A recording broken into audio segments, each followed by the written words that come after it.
sustain you, Carolyn, what you will be looking for is something that is much more personal to you. You want to have personal success, and I can see that prosperity here. Prosperity isn't always about money, is it? It's also about being successful, having some, real sort of, see that illuminated just a little, just turning the light on it. I can really see some illumination here. It's the end of the tunnel. I feel that there's a group of you as well. So you will be joining forces with other women, I feel, who are in the same sort of situation. But it's not just charity dues and, doing this for society. It's much, much more about you deciding upon something that you like, something that you want to do, and making that into a business. So I feel that that's going to be you. It's exactly where you need to be. Queen of Cups is here. Now, this is a very important person. The Queen here not only represents you being so satisfied and so happy in your life, but also I feel that you will have this female by your side who is a great friend, giving you a great prospect, and this prospect is all about how you can make changes happen. And there's beauty around you, there's jewelry. I feel everything that makes a woman feel good, but I also have the written word. So you'll be writing a manuscript or a book. You could do a book. Everybody's got a book in them, so why not write about it? But I feel this is more of a manuscript. I don't know if you write music or if you've ever learnt how to read music, because I've got musical notes. Okay. Well, that, again, remember what I've said. It could be a hobby that turns into something much bigger. I am seeing these musical notes. They're coming, I feel, from spirit, though, Carolyn. So did you have a mother, grandmother who was very musical, who played instruments and would read music? Is that why I'm seeing that for you? No, none of my family. I don't remember. None of your family have played instruments. That's interesting. Well, there's somebody my here. My husband's father plays a lot of instruments. Ah, right. Is he in spirit? Is he here? If he's here, yes. So it's a message for him then, because there's a soul in spirit who's a lady who has come through to me, showing me all of these musical instruments and notes and playing. So it's a message for your husband's father. That's your father-in-law. He's got to buck up. He's got to really try to be very positive. There's something that he's struggling with at the moment, perhaps his health or just... Yeah, okay. Does he have any loss of memory at all? Is that the problem? Yes. Okay. Yes. Right. So it's strange sometimes how spirit works, but because I'm being shown these musical instruments and the manuscript and reading music, he wants to listen to the piano very much. I've got a piano that is playing. Perhaps you can organise that for him. It helps to soothe his mind and helps him to connect to those loved ones in spirit as well. I'm going like this because this is a higher sort of level that he wants to reach to. And I feel that spirit are with him. Angels are with him. They're coming to sit with him, to be with him. So the message here for you, Carolyn, is to perhaps spend some more time. Give him lots of visual images, photographs, but it's this music that's important. And the message here is to tell him not to give up. Don't give up. There's many more years yet. Even though he seems to be locked in, he's not going to be. I feel that it's a release for him. But it comes from music and it comes from within and angels and his belief as well. There's this lady who will be connected to him, perhaps his wife, is a very strong, supportive person. I'm just closing my eyes because I can see angels that are here that want to give blessings to you because you're so caring and you're so loving, and you have been. Do you know that, Carolyn? You have been consistent with your family. You're very well loved. And this is why your husband just wants you to take it easy and to take your time. But you will persevere. You will get together with this other lady. You'll create a hobby that's going to turn into a small business, that's going to grow into something else, and there's money here and pure enjoyment. Prosperity is about that fulfillment in your life, and that's a goal that you will reach. Now I'm just taking one card here finally for you to just see what sort of, we've got the card of justice. So you're being told here again from the angels that it's the truth. That's exactly what you need to do. You need to be true to yourself now, as well as still loving your family very much and still being the perfect wife and mother and friend and, you know, great sort of homemaker. You can still reach out there and make something for yourself. Your father-in-law, troubled, but spiritual with him. His mother figure or wife figures with him is being told not to worry. Music, playing the music, classical music, piano. I've got the manuscripts here. He knows the songs. So just give him that message with love from his loved ones passed over, and he'll be fine. Lovely to speak to you, Carolyn, and I wish you well. I hope you've enjoyed your reading with me, Eleanor Grace. Now, I'm just going to our next caller, who is Wendy. Hello there, Wendy. Are you with us here? Yes, I'm here. Hello there, and how are you today, Wendy? I'm okay, I guess. One of those days, is it? I thought it's a low energy. I think every day is one of those days. Oh, really? Okay. Well, let's take a card. Let's see what we've got for you. Just taking one of the tarot. Ah, wonderful. We have the World.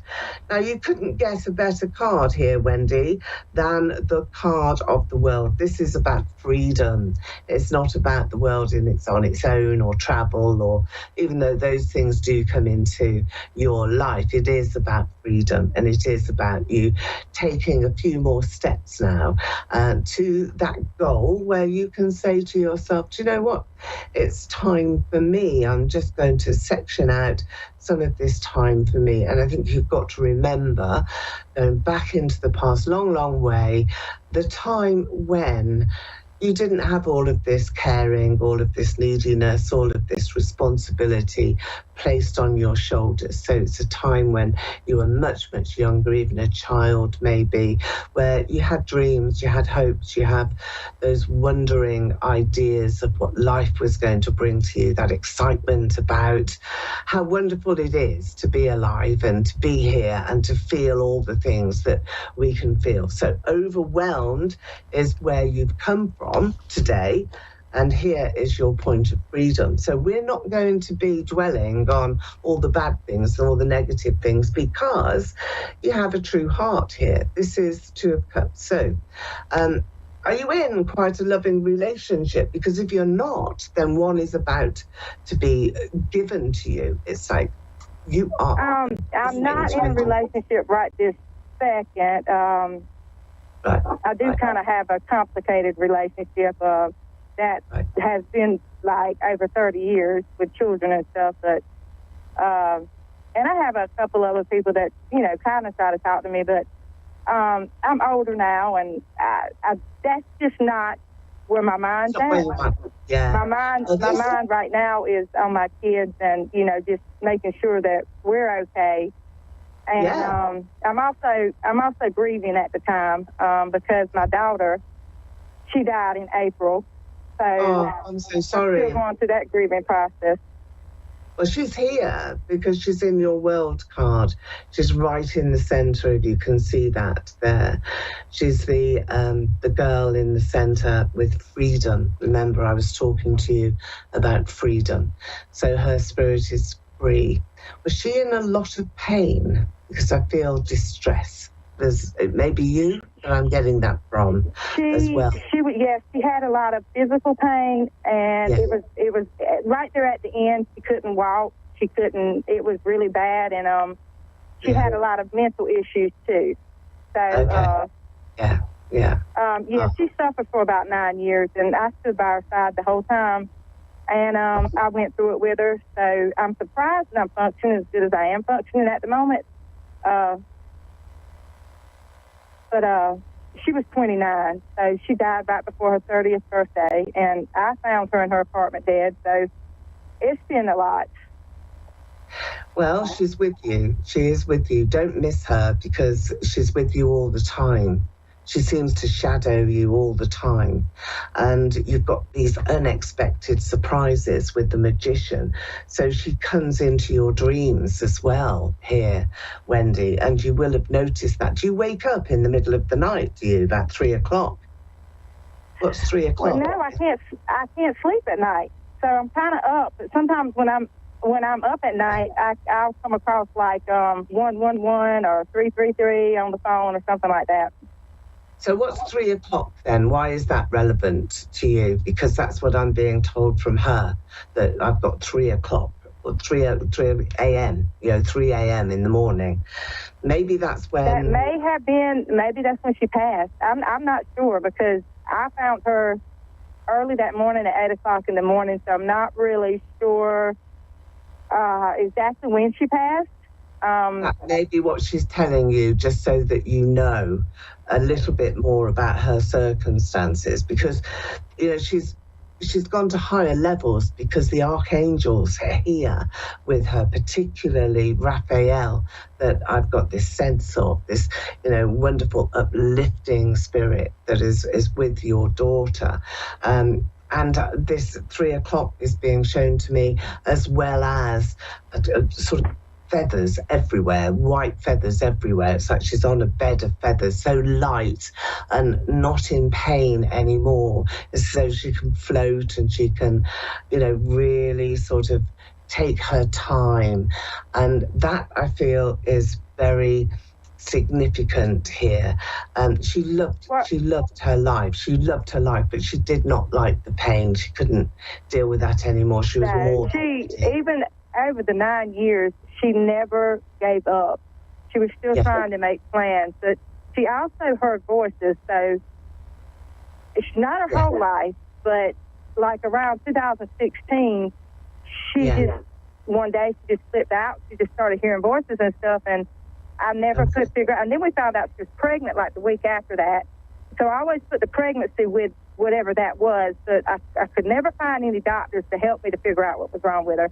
And she just suffered for 9 years, and I stood by her side, and I was heartbroken the whole time. So I was grieving then anyway, through that situation, it was and I was, Yeah, it was you that was suffering as well, wasn't it? You actually lived through it. You had the suffering as well, which is really hard to do. It's very heartbreaking to watch your child go through a situation like that. That's very. I mean, she was tormented, not just mentally but physically too. I mean, it was getting her both ways. Tormented. Tormented. And she would still get out inside of DoorDash and do stuff like that, but she had got right at there at the end where she couldn't hardly walk. She couldn't see real good. She couldn't eat because she would get choked, and I couldn't get any of the doctors to help her. They just let her sit there and just die, basically. But you helped her. You loved her. You helped her. And you kept that spirit alive as well. Did you lose another child here, Wendy? Was there a miscarriage? Because I have another girl that is in spirit. Is that connected to you? Can I ask? I actually had 2 miscarriages, but it was a long time ago. One was in, let's see, one might have been a set of twins, and one was just one.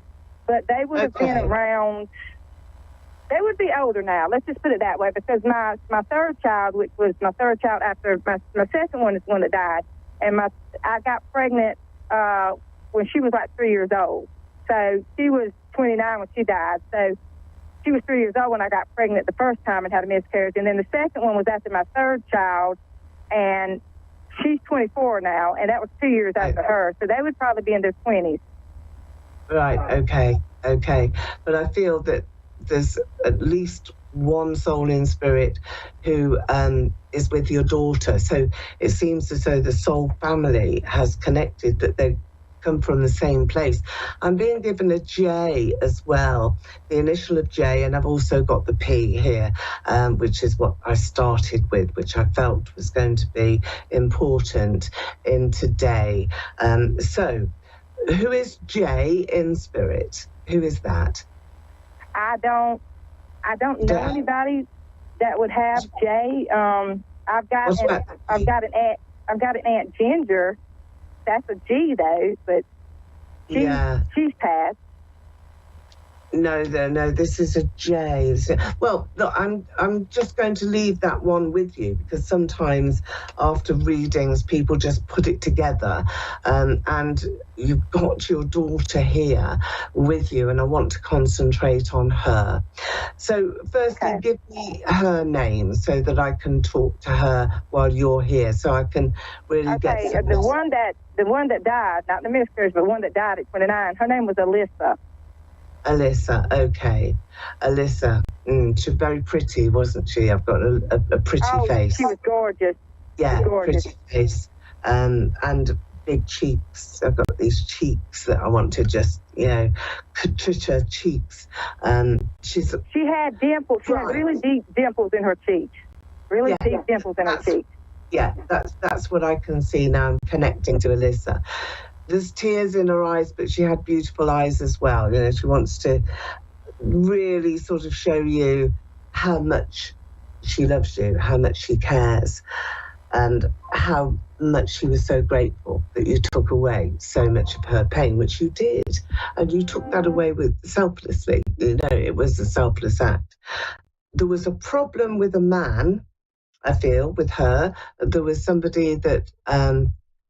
was very forceful around her that she wanted to push away. So she's showing me that.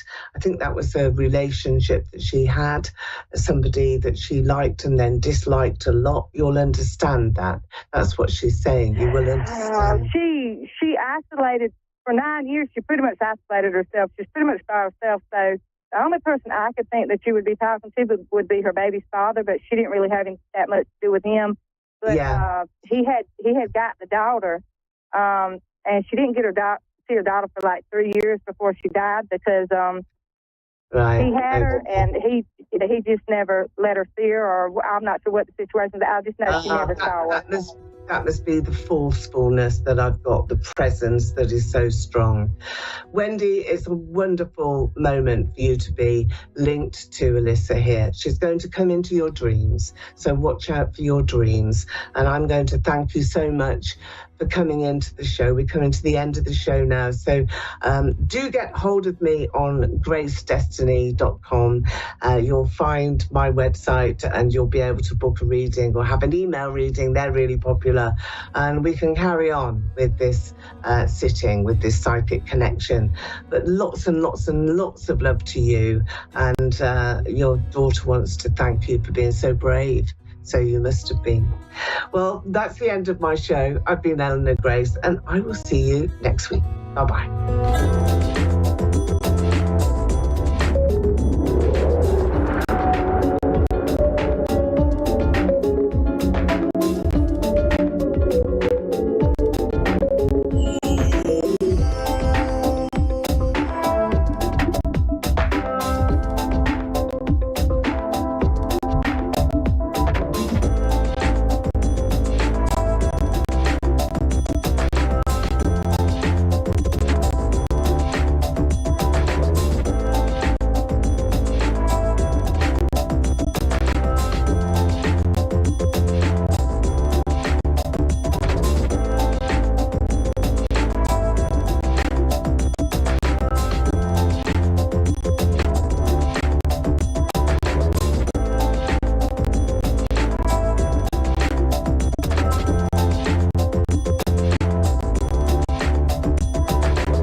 Psychic Radio, Earth's #1 psychic radio network, and watching Moonstruck TV, enlightening television. Well, time for the mini medium with Stephanie Cowan.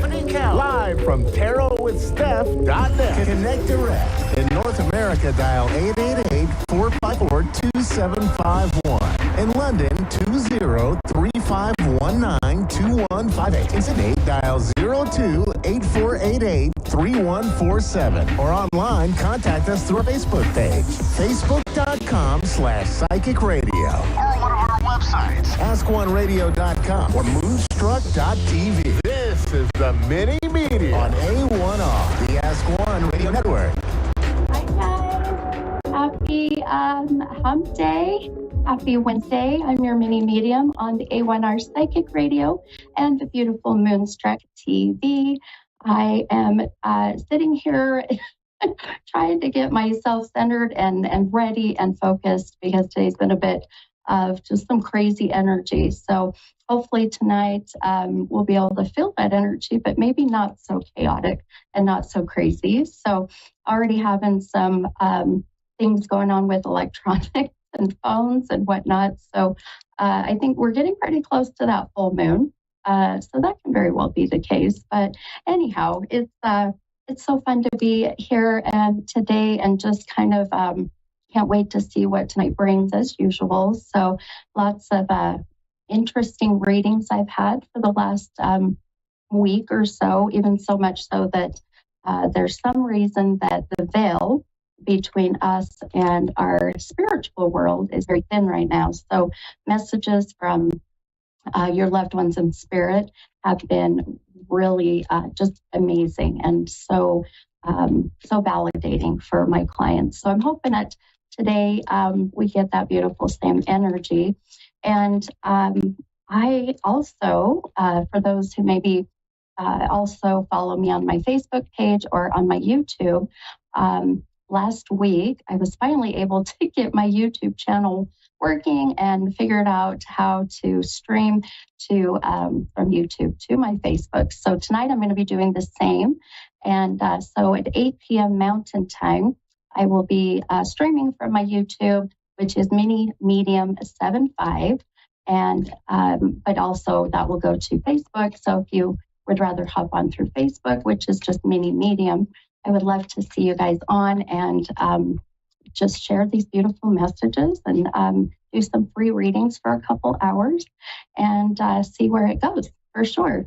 But we're going to start out with the affirmation. So I haven't had my affirmation cards for a little bit. And I thought, I need to pull these out. And I love these just because the affirmation is really, ultimately, it's a promise to yourself. You're going to affirm that whatever this card says, that it is going to fit into your life and you're going to make it happen, right? So kind of like a manifestation, but more or less just a statement. So as some of you may know, the numbers are very important to me in readings, and I'll get numbers throughout the day, which really will connect with either loved ones in spirit, giving me numbers of validation of who they are or who they're about to connect with, whether on my podcast or on my Facebook Lives on Wednesday nights or other readings that I do as they come in person or Zoom or what may be.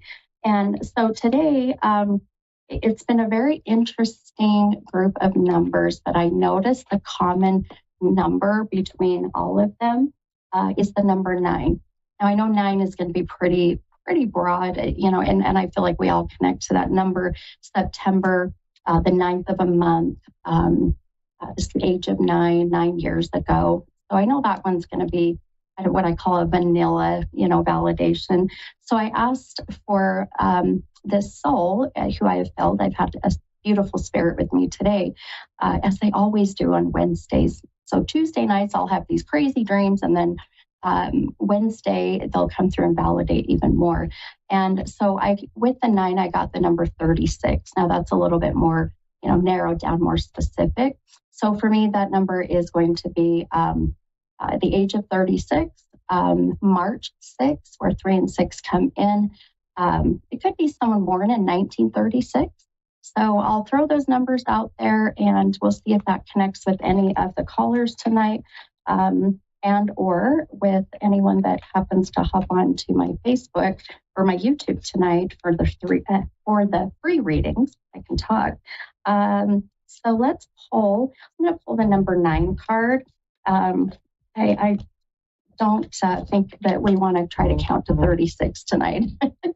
We'll end up being here a lot longer, and I want to get to the callers tonight. So, all right, my friends. So the affirmation for the week, and this is for everybody, and I hope that this will, resonate, and I hope that it will help you to get through your week and just kind of, apply this to your journey, if you will. So the affirmation, oh, I love this. It says, I am valuable. Many people are thankful for my presence in their lives.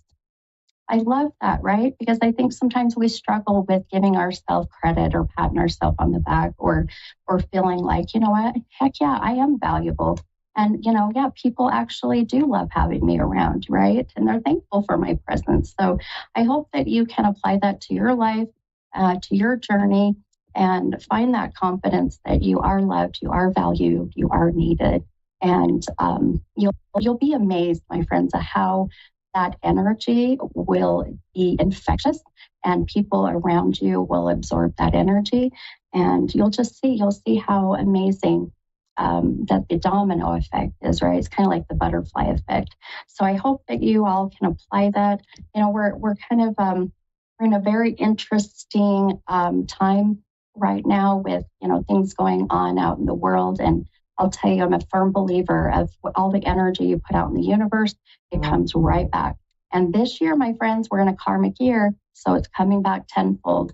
So if you put out that beautiful, good, positive energy as best as you can, well, then the universe, she's going to pay it right back to you, and it's going to come back twice as much. So try to keep things as positive and with love and light that you can. The human side messes up, right? Our human side has its human side, but all you need to do is just be mindful of it, and then kind of stop for a moment and go, oh, wait, oh yeah, this is what the mini medium was talking about. And now I'm going to change that mindset and put out that good vibrational energy. So just some kind of advice, because I know that right now things are a little kind of crazy out in the world, right? But it's all right. We're going to be just fine, and we're going to put out all that good energy, right? But okay, all right. That said, I have my first caller, and I saw from California. I did miss the name. Robin. Hi, Robin. This is Mini Medium. Hi. How can I help you? Hello. How are you, my friend? I'm good. How are you? Doing good. Good. How can I help you tonight? Just a general reading would be nice. Okay, sure. I'm going to use some cards to just see if we need some maybe a little bit of guidance or at least some validation of what we're picking up on. And let's see here. All right, I'm going to just pull a couple cards for you really quick. Now, when I do general readings, what I do is I really just listen to my guides, ask my guides to work with your guides, and to, hopefully lead us to what's going on in your life and what primarily is sitting right up front with your energy. So general can be very, I always say it's kind of a, we'll just see what comes up type of thing. It's usually whatever I feel it pops up right away. So just a couple things looking at your cards, my friend. I did pull just 2 for you, but let me ask you, just again, you probably heard me earlier before we hopped on. Do you resonate or do you connect with the number 9 or the number 36?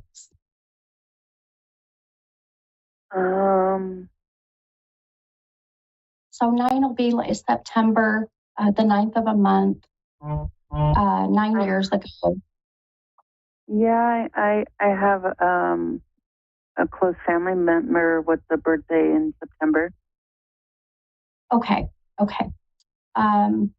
And I feel like when I just was getting ready to connect with you and go in that general sense, that number came up again, which is where I have to listen to it being a connection with whoever the 9 or the 36 is connecting to. So I will kind of put that to the side for a moment, see if that kind of meshes.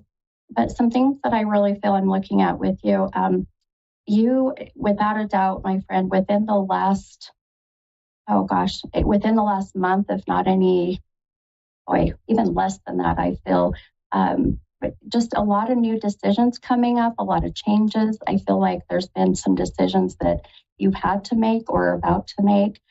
And a lot of that I feel is really focused around and really applying to a lot of things in your life, your health, your career, your job, even your living situation.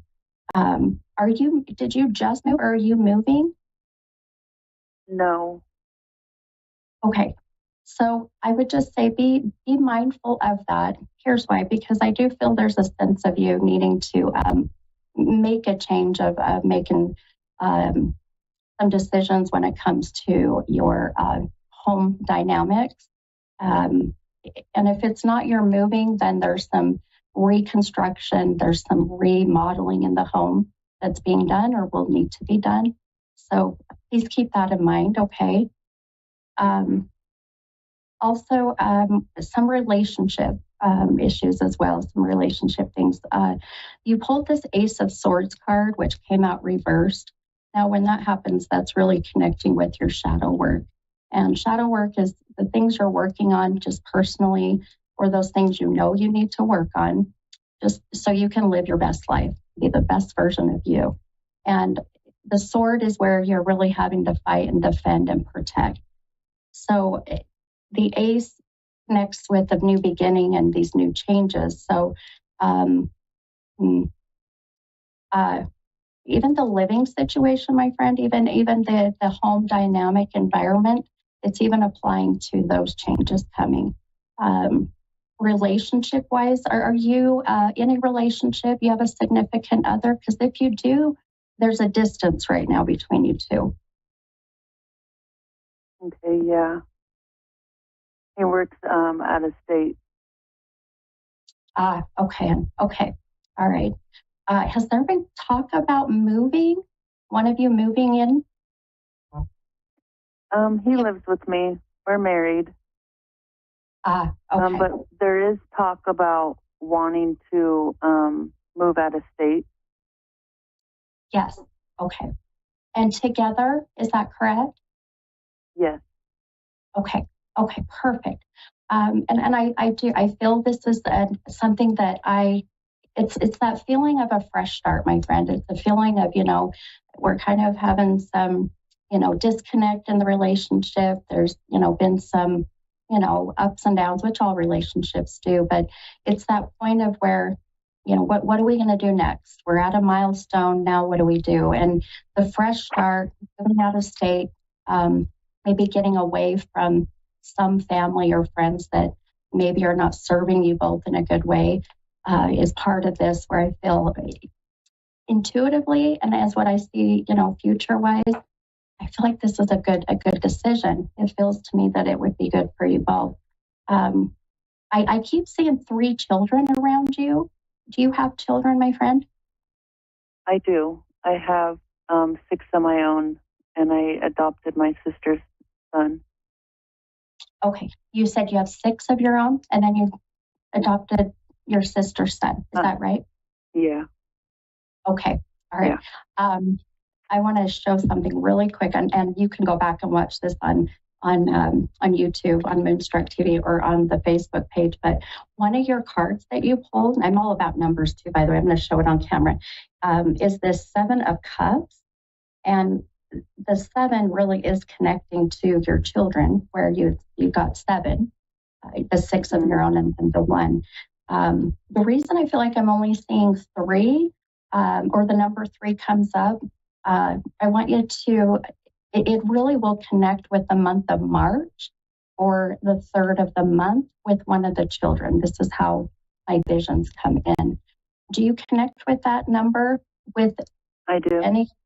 Okay, beautiful. That child is one that I would say, even in the dynamics of you moving and the home dynamics, that very much give maybe more of your time and energy and love to. Does that make sense? Okay, and you said the month 3? Yes. Okay, they're twins. Okay, that makes sense. Okay, and so that just keeping an eye and just being, maybe a little bit more.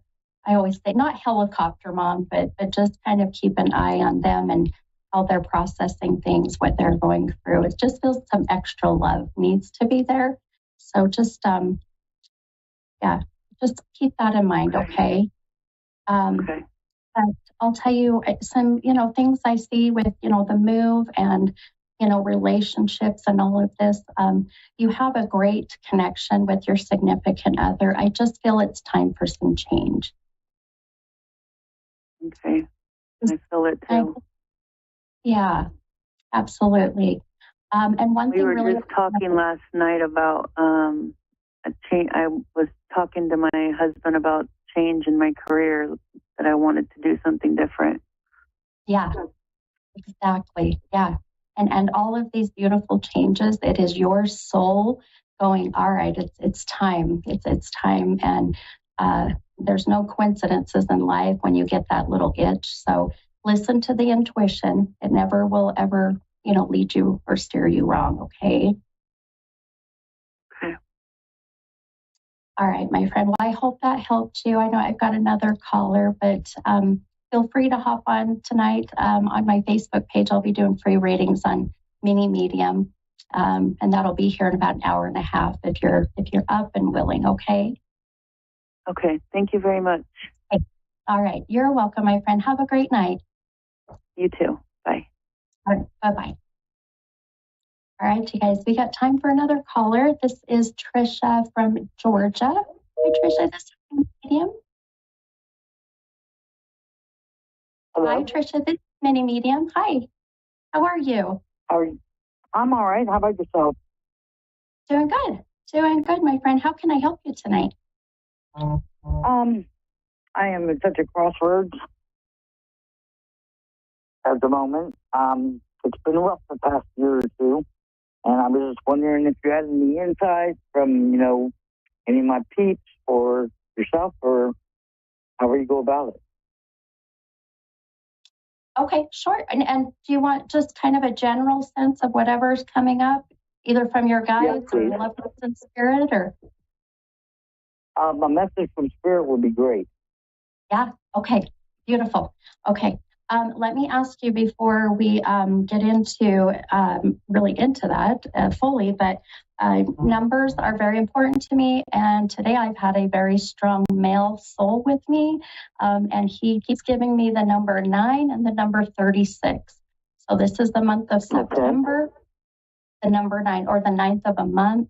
Now 36 will be like March 6th. This could be the 8th. Do you resonate with that number? September. You were born in September. 9. 36, not so much, but definitely 9. Yeah. Okay, beautiful. Okay, so being that this would be, one of your loved ones in spirit, being a male, for one, validating your birth month, first and foremost. Keep that 36 in mind too, please, because I feel like he's bringing that up even stronger again. Not that we have to figure it out, but March 6th, or the age of 36. Now, this can't be someone born in 1936. How about 63? My brother passed and he was 63. Yes. I call it. And I had the driver's license today in my bra. To hear Say that again. I said I had his driver's license in my bra today because I wanted to hear from him. Oh my God. Right. And he was 63 when he passed. Oh my gosh. Okay. All right, my friend. Well, then this has got to be your brother. I love this. So, And this would be his beautiful soul, number one, validating your birth month and then the age. So let me, gonna just take a moment and see if I can pick up anything from him. And we'll really, okay, I'm gonna do a little bit of, I'll be quiet here for a minute, but. That's fine.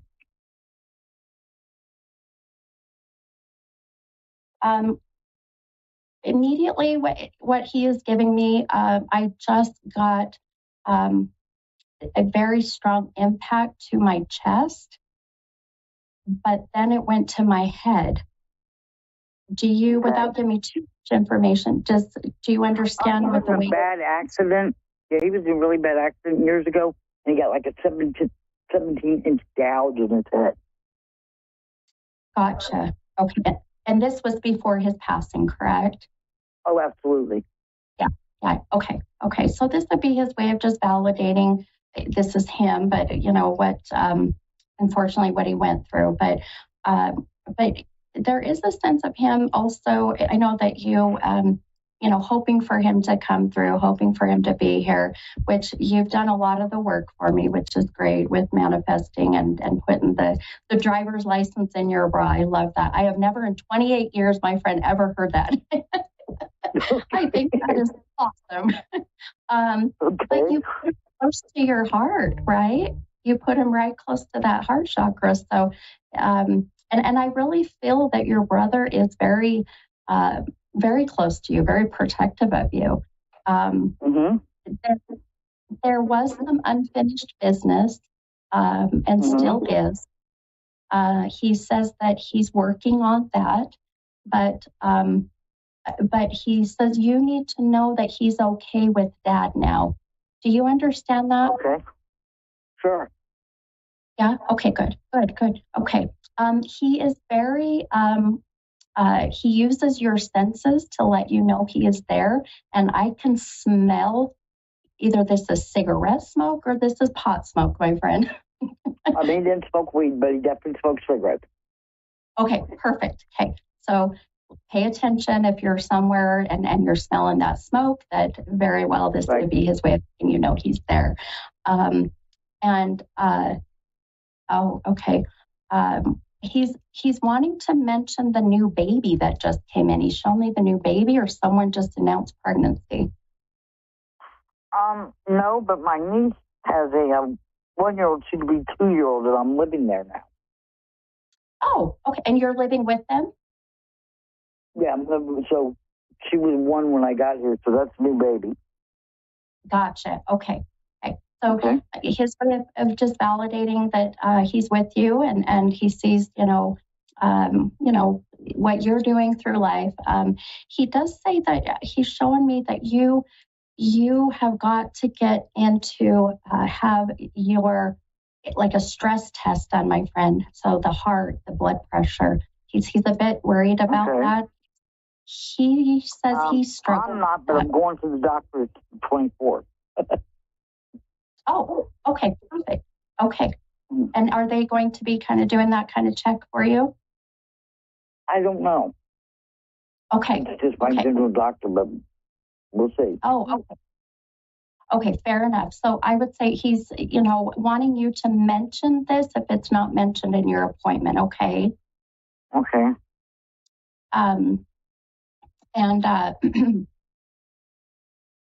Would you understand when he is, he's mentioning that you, there were some items left behind when he passed that did not get to the right people? Yeah. Okay.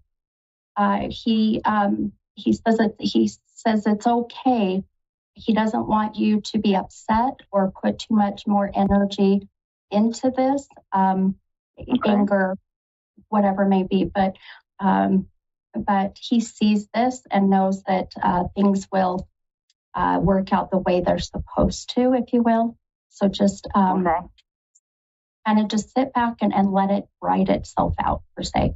Okay.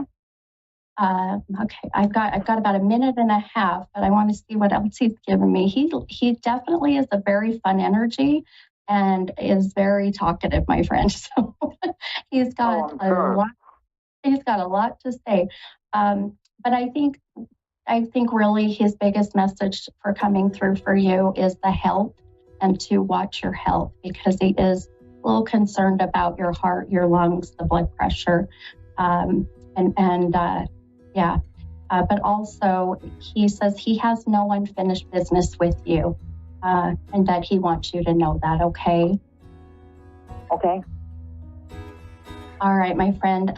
Well, I hope this gave you some peace, and look at you. You manifested your beautiful brother coming in, and I hope this gave you some comfort. It did, and thank you for all of your wisdom and help. You're so welcome, my friend. It's my pleasure. You have a beautiful night, okay? You too. Thank you. Okay, you're welcome. Bye-bye. All right, my friends, that's a wrap. That's another great episode of the Mini Medium, and I will see you guys next week, Wednesday. Have a great night. Bye, guys.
Psychic Radio, Earth's #1 psychic radio network, and watching Moonstruck TV, enlightening television. Welcome. Time for Psychic Paths with Suzanne Marie. Live from PsychicPaths.com. Connect direct. In North America, dial 888-454-2751.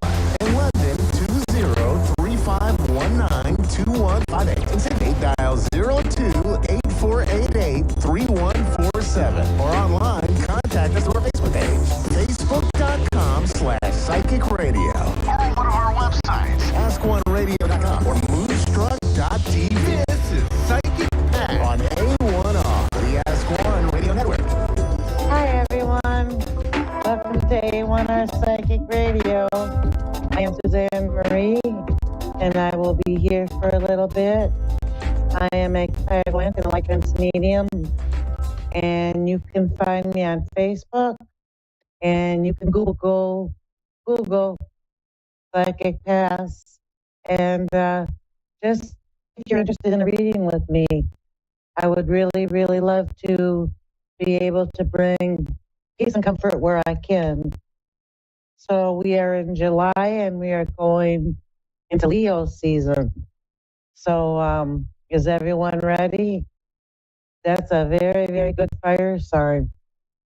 And there's a lot of loyalty to that and a lot of courage and a lot of So I'm excited about it. And I hope everyone is doing well and feeling loved and safe.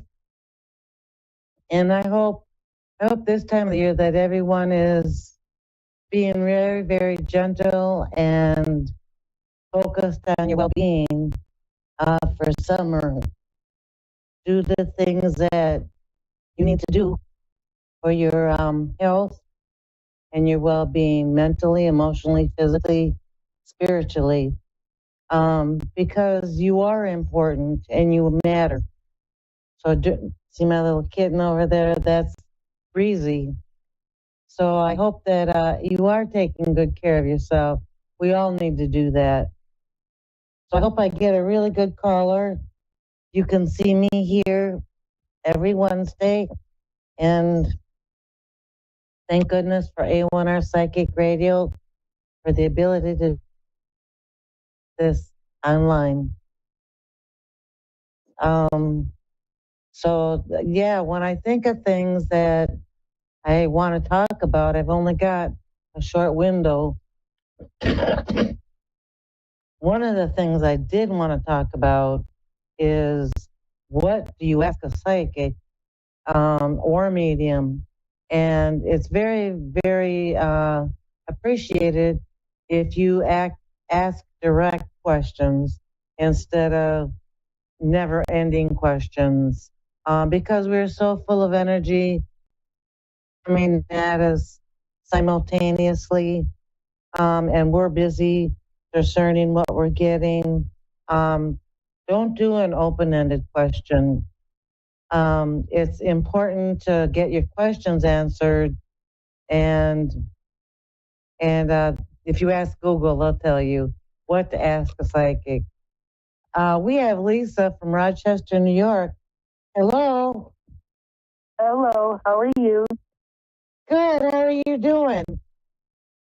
I'm here. Hello. Oh my goodness. Oh my goodness. What can I help with tonight? I would like some information from my dad, Okay. if possible. Okay. Let me see what Spirit says.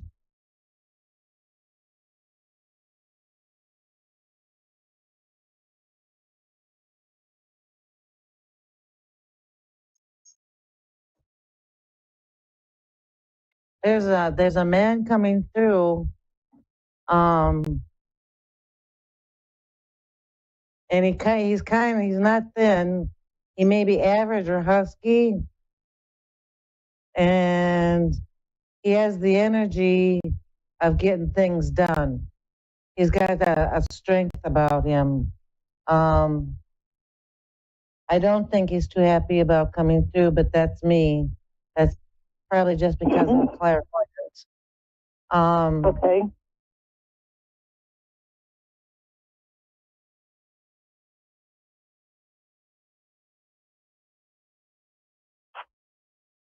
Are you in physical pain? He feels a worry for you. My breathing. Okay. Let me talk to him for a second. And I've lost my voice this week, and I don't know why. Oh, honey, take care of yourself however you can. Okay? Yeah. It's very, very important that you take care of yourself. Did your father have a thing to do with machinery? Because He used to work in factory, yeah. he's showing me machines. And when he talks about his passing, he talks about something from the waist up. He don't want to be honest with me, but he says it's something from the waist up. So it could be the lungs, the heart. But he's just not very open to me. What would you like to ask? This thing going on with my uncle. I need some answers. It's his twin.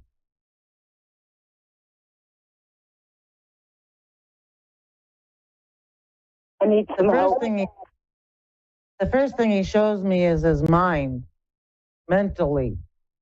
Is there something going on mentally with your uncle? Because he's showing me mentally. And he's showing me that there's a closing off of him. Either he's closing off from other people or other people are closing off from him. Do you know what I'm saying? I'm possibly closing him off because he's so mean to me. After my dad died, I feel like, yes. He told me because I had my dad cremated that I burnt my dad up. Oh. And he's been very mean to me about it.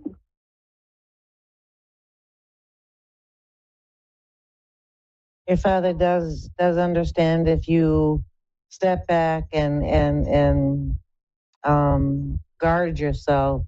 He's telling me there's a mental problem. Excuse me. I'm having problems breathing. He's saying it's mentally, and it's not going to get any better. I have a feeling that's like Alzheimer's or dementia, or he's in the beginning stages. And he's unhappy. But because you're unhappy, you don't make other people unhappy.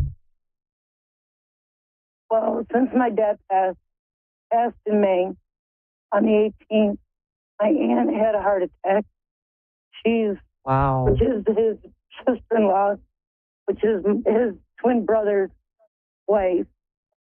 My cousin stole money that my dad had put aside, and he stole his father's car. And my uncle's been in the hospital 3 times since May 18th.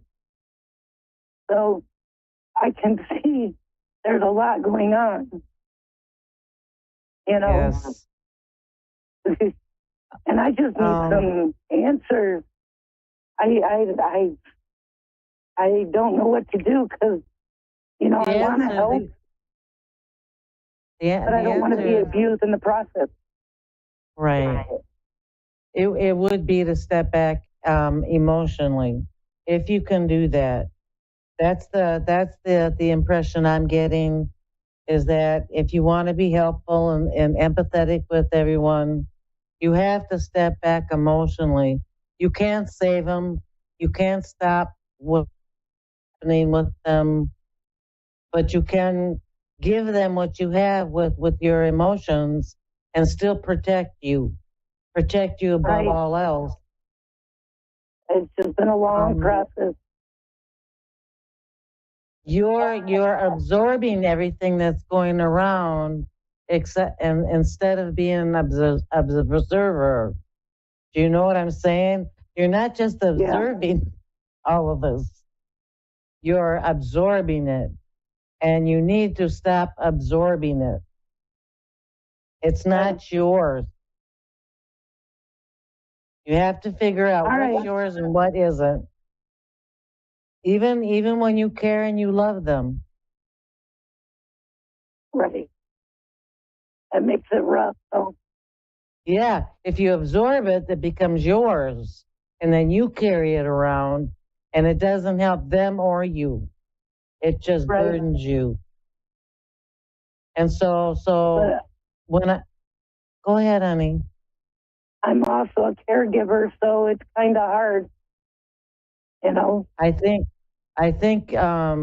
when there comes insults or things that are mean or things that are out of left field, is it yours or is it them? And if it's theirs, just emotionally give it back to them. Hey, that's them. That's not me. If you're going to continue caring, you have to know what's yours and what isn't. And you can't save them, honey. I know you do want to. There's a part of you that's got a great big heart, and you wish everyone would be okay. But this isn't happening that way. It seems to be a very challenging time, and it will continue to be. Not for you, though. I do see some good things happening to you in September, health-wise. Oh, wonderful. Wonderful. I think maybe I'll get my voice back. I hope so, honey. I hope so. I do see. I feel like turning out thyroids or something. I see a new doctor involved. So I hope that is what's being helpful. A new doctor, a new set of eyes. I think you need someone with a fresh pair of eyes. So do you understand what I mean about absorbing and observing? I do, and I have a tendency to take on everybody else's stuff. It's going to take practice to start, and I promise it gets better and it gets easier. You have a great big heart, and you've always felt other people's stuff. Always felt other people's pain. You've just got a great big heart. But Spirit is saying, just go back to observing and don't absorb whatever else is going on. Okay? Okay. All right. I appreciate that. Thank you, honey, for calling. I appreciate that. And you try and have yourself a really good week, okay? Thank you. You too. All right, honey. Bye-bye. Bye. All right, everyone. I'll see you next week. Have a great one. And be good to yourself. Bye-bye.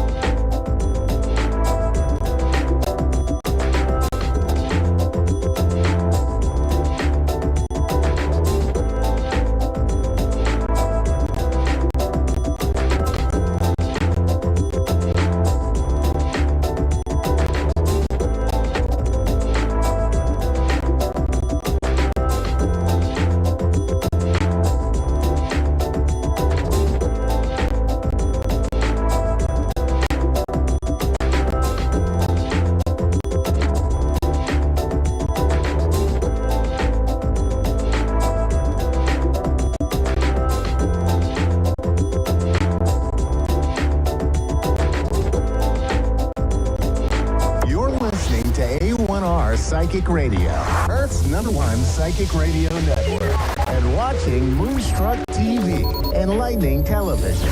Welcome. Time for Sacred Insight with Andrea Baker.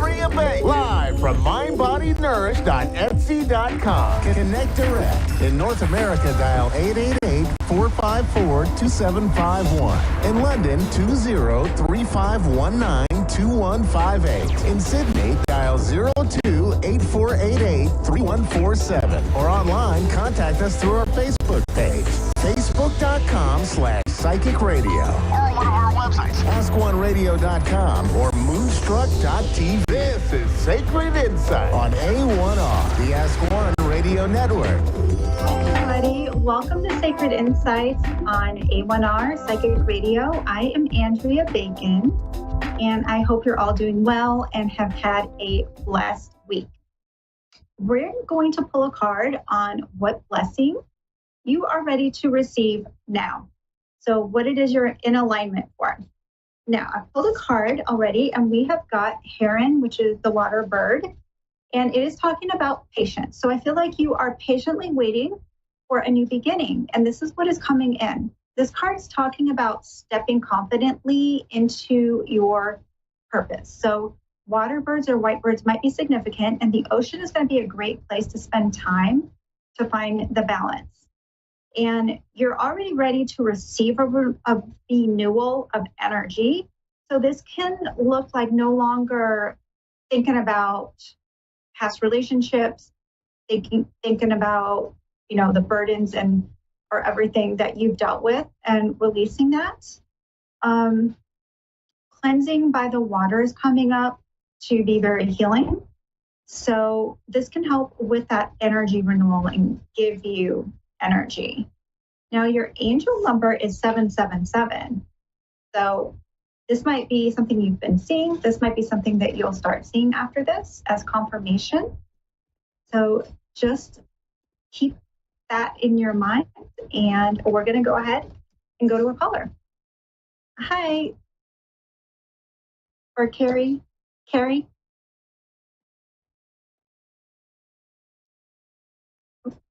Hello?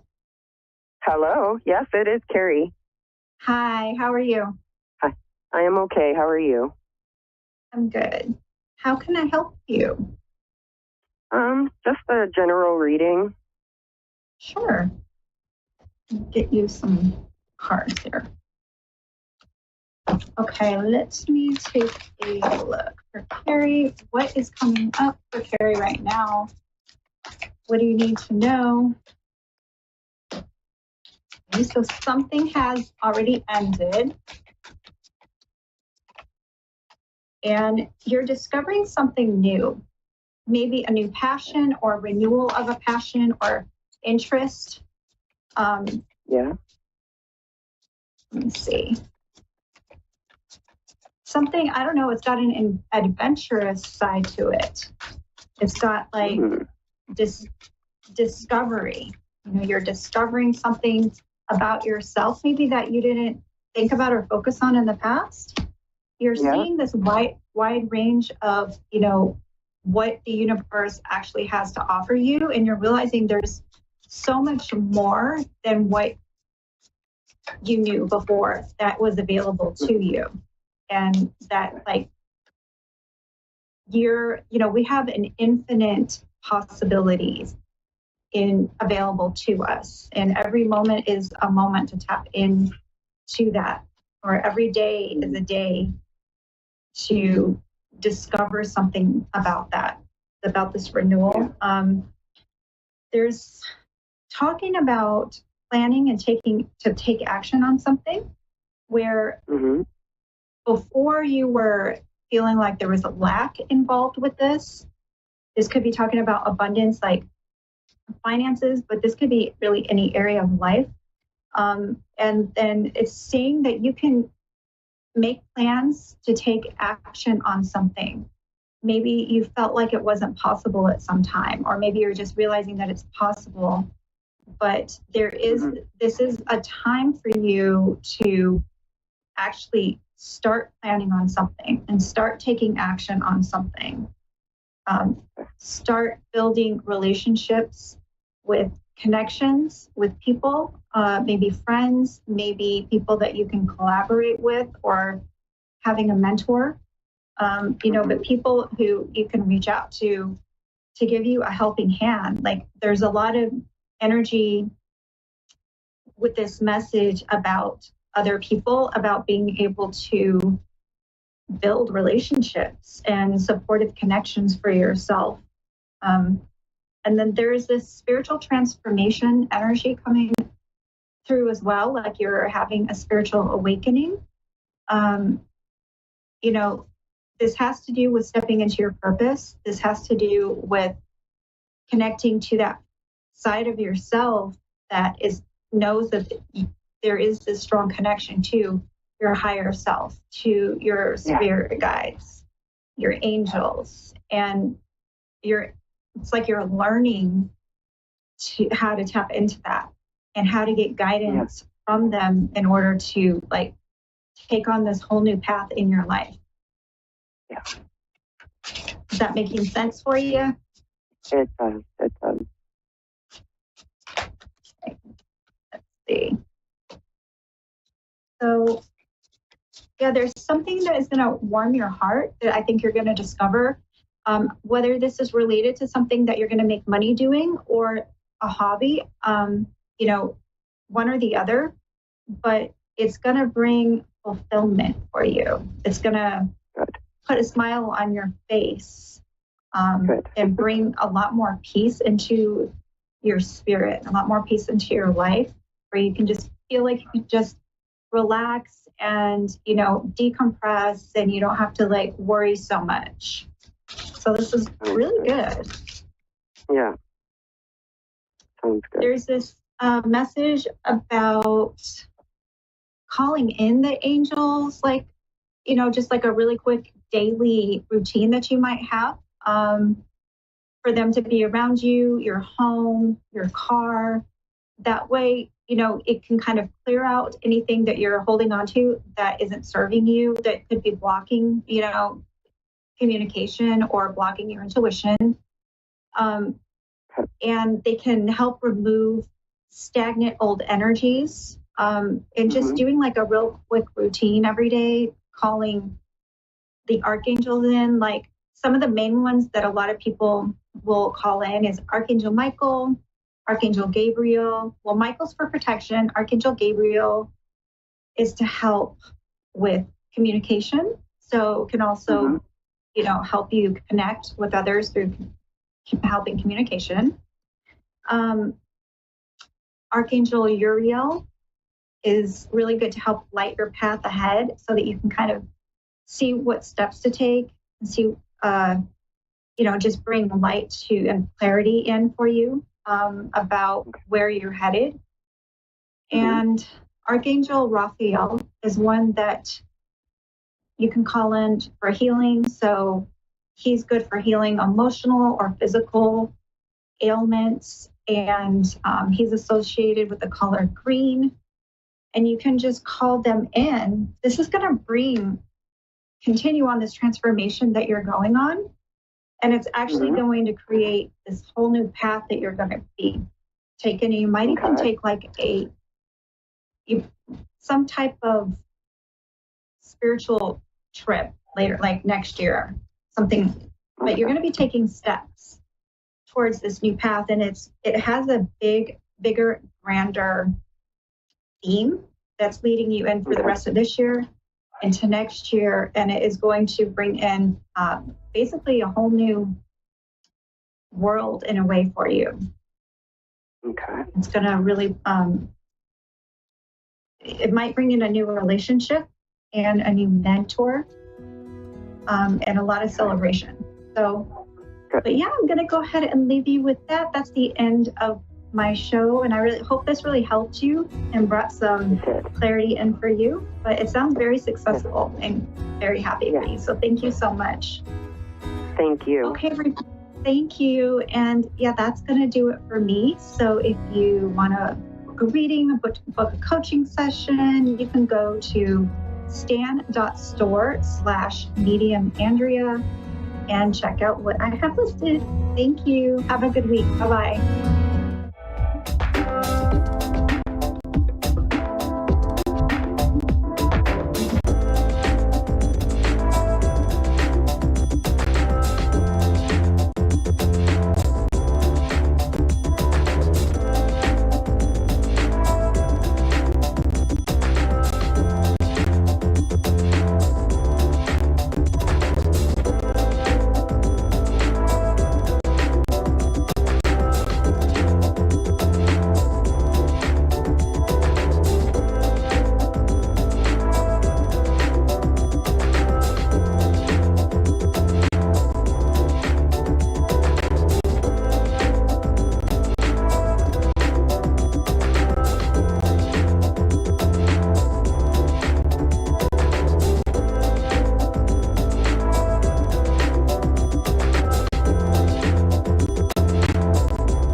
A1R Psychic Radio, Earth's #1 psychic radio network.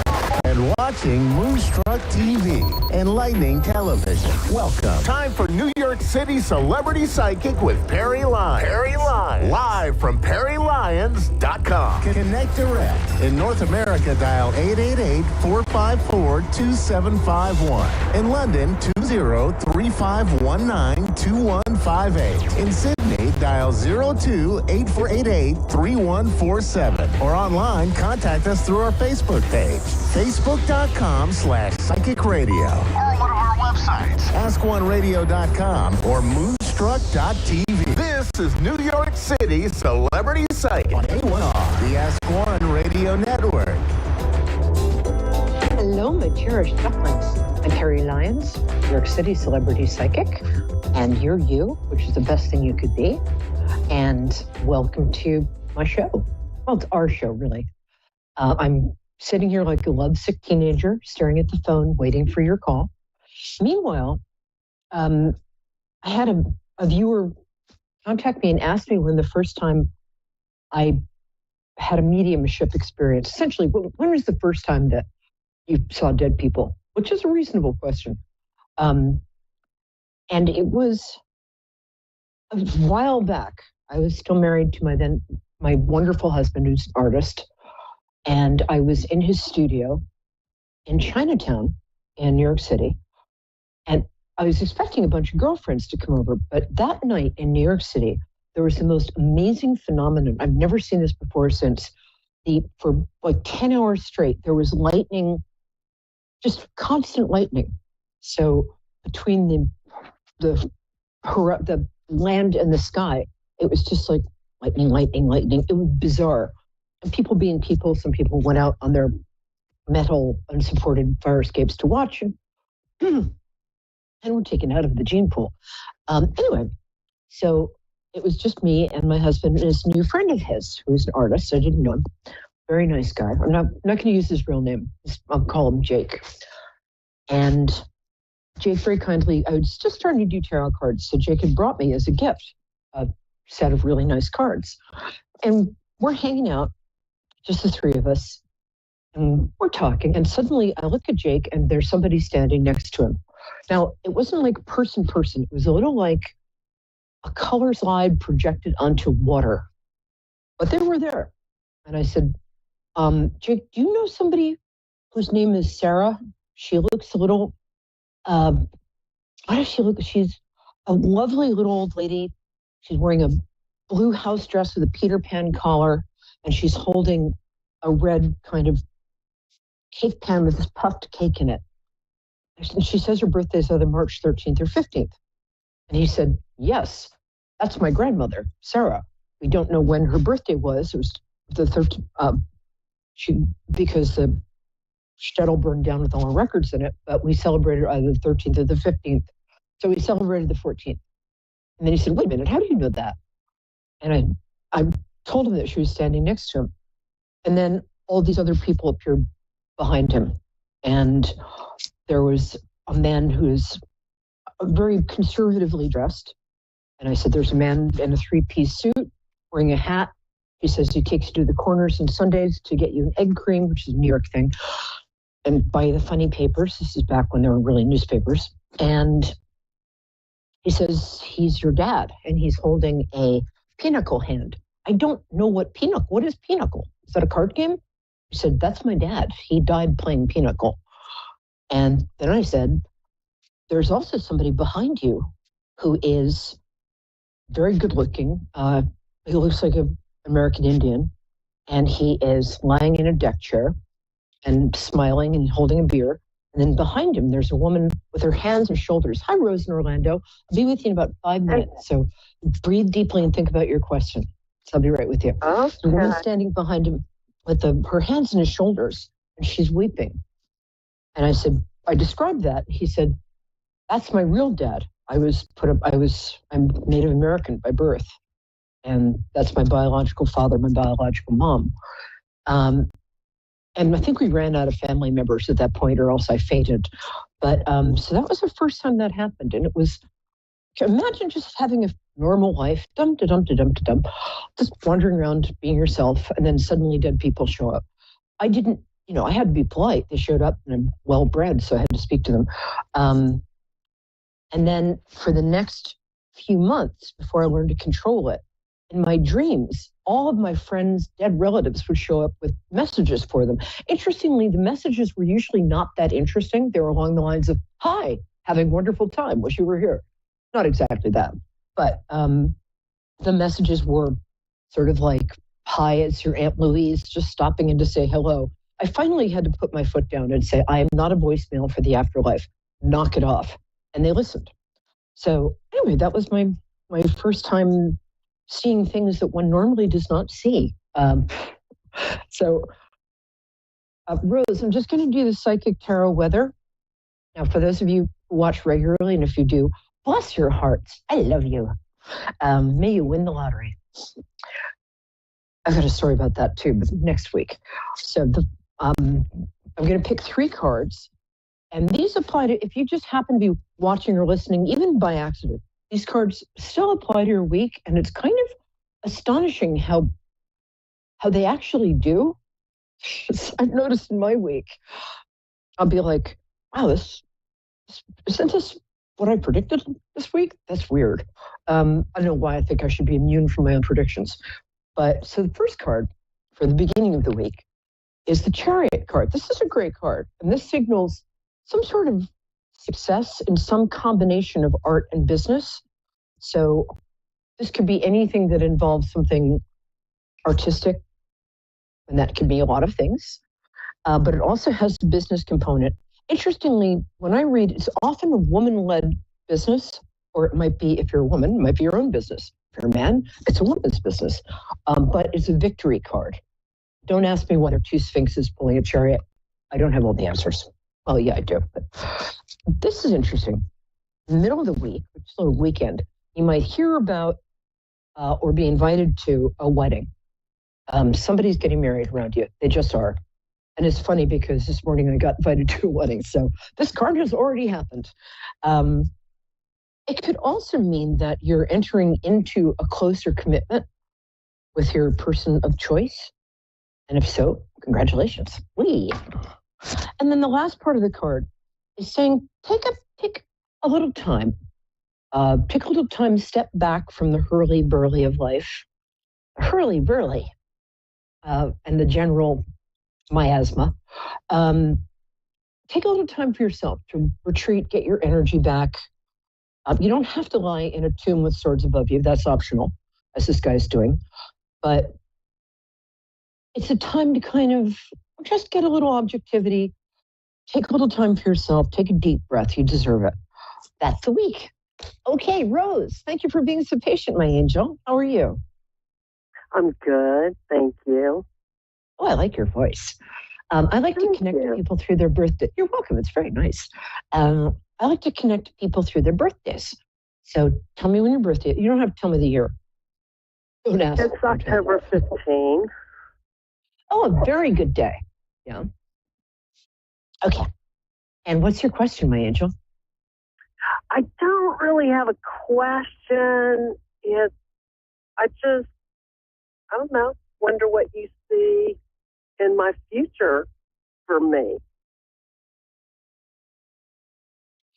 I think I can say with some confidence that the worst is over. I don't think it was last year, but you had a bumpy 2 years in the last. Yes, I have. Yeah. It was sorry about that.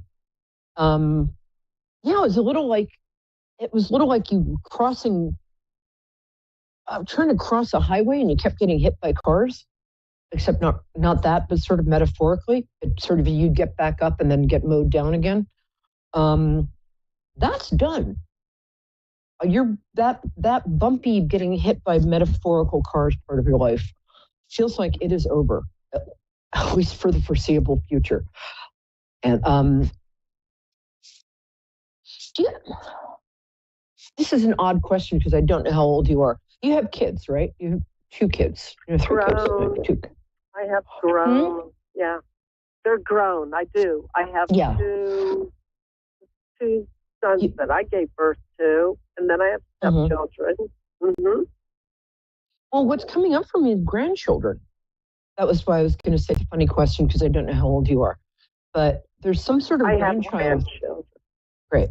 I like them. We've got another one coming up soon, too. Surprise! It's a boy. Wow. That would be.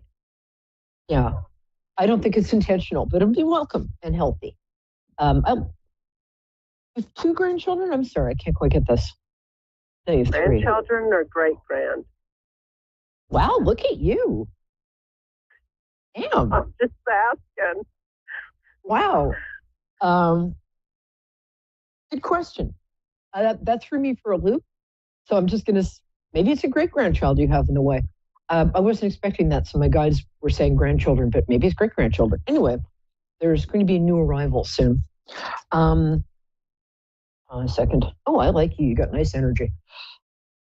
Why am I seeing a cake? Why would I see a cake? Hold on.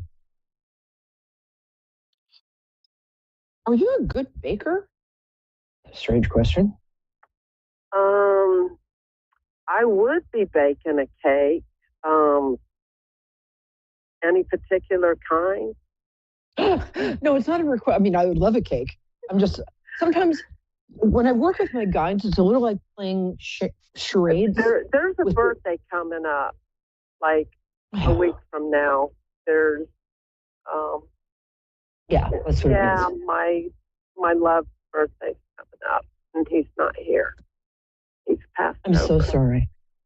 I'm so sorry. Thank you. Oh, I like him. Oh, I'm sorry. Yeah, that was a good guy. He's a mensch, as my people say. Very funny too. Very jolly. Yeah. Do you have dimples or a dimple? No. Oh, lovely face. Then maybe he's just smiling a lot, because he's smiling a lot. Did he have an E name? Have a what? What was his first name? Sorry. Jack. I like him. I'm very sorry for your loss. Thank you.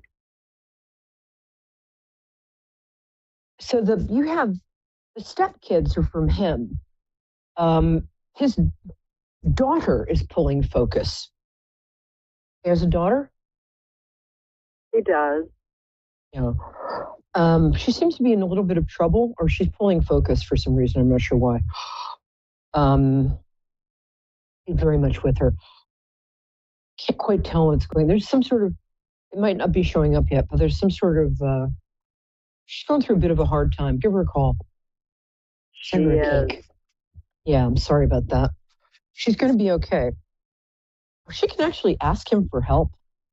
We can do that. They can't volunteer help unless it's life or death. But let's see what else is going on with you. You have some sort of, is that a committee? It's not a committee. You have some sort of community that you're part of. I can't tell what they're doing though. With some sort of activity. Gosh, I'm sorry, I'm not usually this vague. What? Some activity that in the community that I'm doing? Yeah, it seems like there's a group of friends you meet with. Maybe it's just church or something. Yeah. So I'm just seeing that you have a good social support system. I think if I were you, I would think about either volunteering or are you still working? I am. I don't want to be.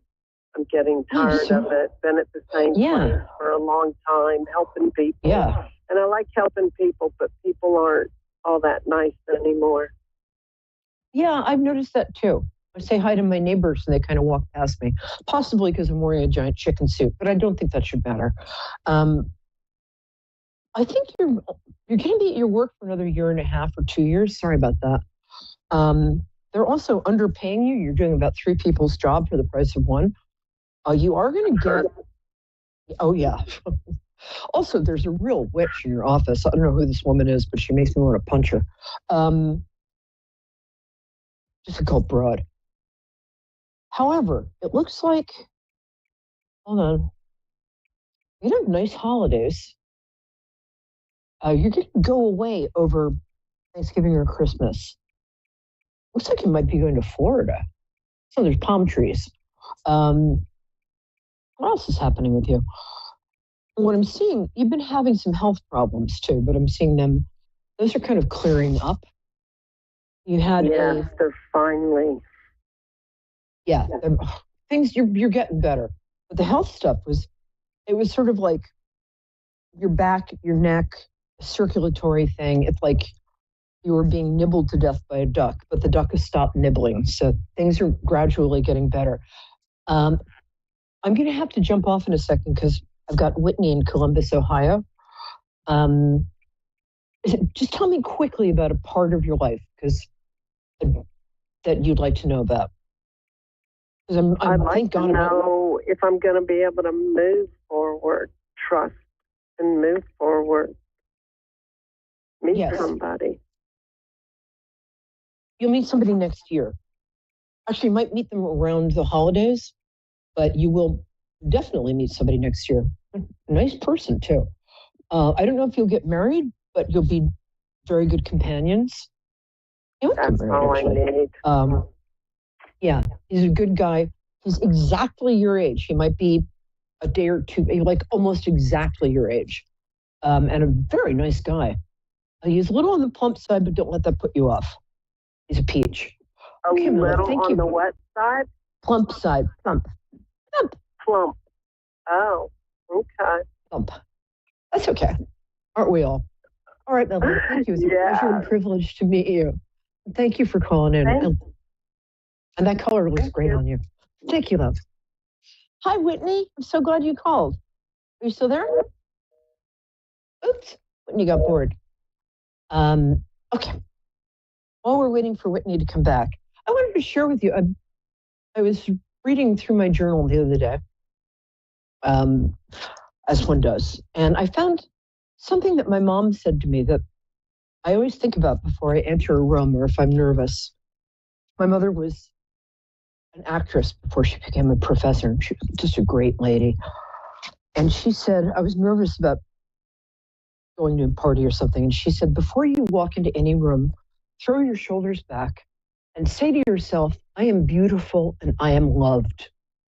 And then I wanted to share that with you because no matter who you are beautiful and you are loved. And it's a really helpful thing to remember. And remember to throw your shoulders back because good posture makes us happier. Whitney, are you there? I am here. I'm sorry. I don't know what happened before. No problem. You're here now. It's all that matters. I'm happy to have you. Thank you. So what's your birthday, my angel? You. September 6th. Ooh. I often talk in the show about how Virgo is the most misunderstood sign. People think that it's about being OCD or being like obsessively neat or picky, but it's actually about idealism and a certain kind of purity. I love Virgos. I wish I was one. Maybe I'll start a sign change operation place. Anyway, how can I help you today? So I just have a question about, I guess, my relationship. I'm in a situation right now, and I just don't know if he likes me the way I like him, and I just don't want to waste my time. Can you tell me either his birthday or his first name? His name is Martez. Oh, nice name. Yeah, I could see where that would be. He's very reserved. I actually think he does like you.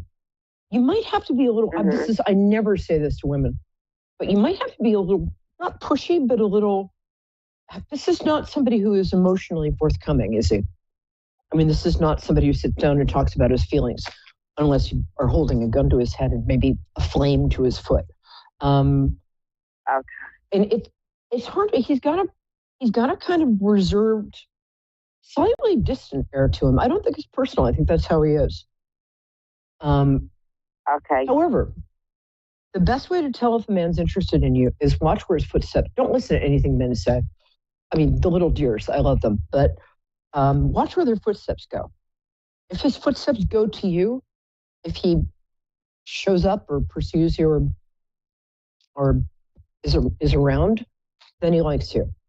If he lets 2 weeks go by between seeing you and his footsteps aren't coming to you, then I would say cut your losses and move on because you're lovely. I can tell a lot by somebody's voice. Also, I'm psychic. And you could kind of have anybody you wanted. We always want the distant ones, though, don't we? I like my men tall, dark, and unattainable. Yeah. That's him. He's tall, dark. He's tall, dark. Tall, dark, and unattainable. Like you said, reserved, very reserved. Yeah. But I was surprised. Yeah, I had a crush on him, and when he asked me out, I was like, oh, because I barely said 2 words to him. And, you know, we've been talking and so forth. He made a suggestion, and I'm just like, well, I don't know, because I just don't want to waste my time. And if it's not going to go anywhere, I don't want to put myself, in a predicament where, because I'm still going to have to see him every single day. So, yeah. Does he live in your house? No.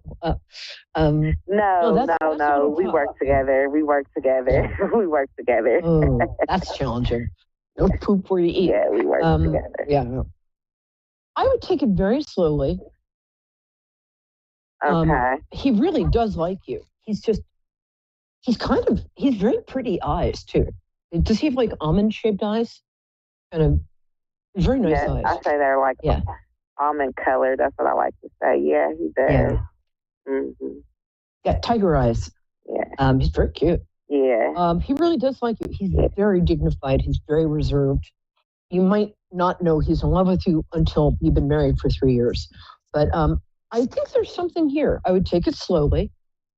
But you're natural. You're one of nature's ladies, so you do take stuff slowly, and you have a lot of self-respect, and good for you. So you should. Right. And still, go out and dates with other people. But until I get a solid commitment for somebody, I'm still going to go out with 2 or 3 or 4 people. I mean, I'm not that kind of girl, but you know what I mean. It's always good to have like a little posse, because that way, right? Yeah, it keeps one from over focusing, shall we say? Right.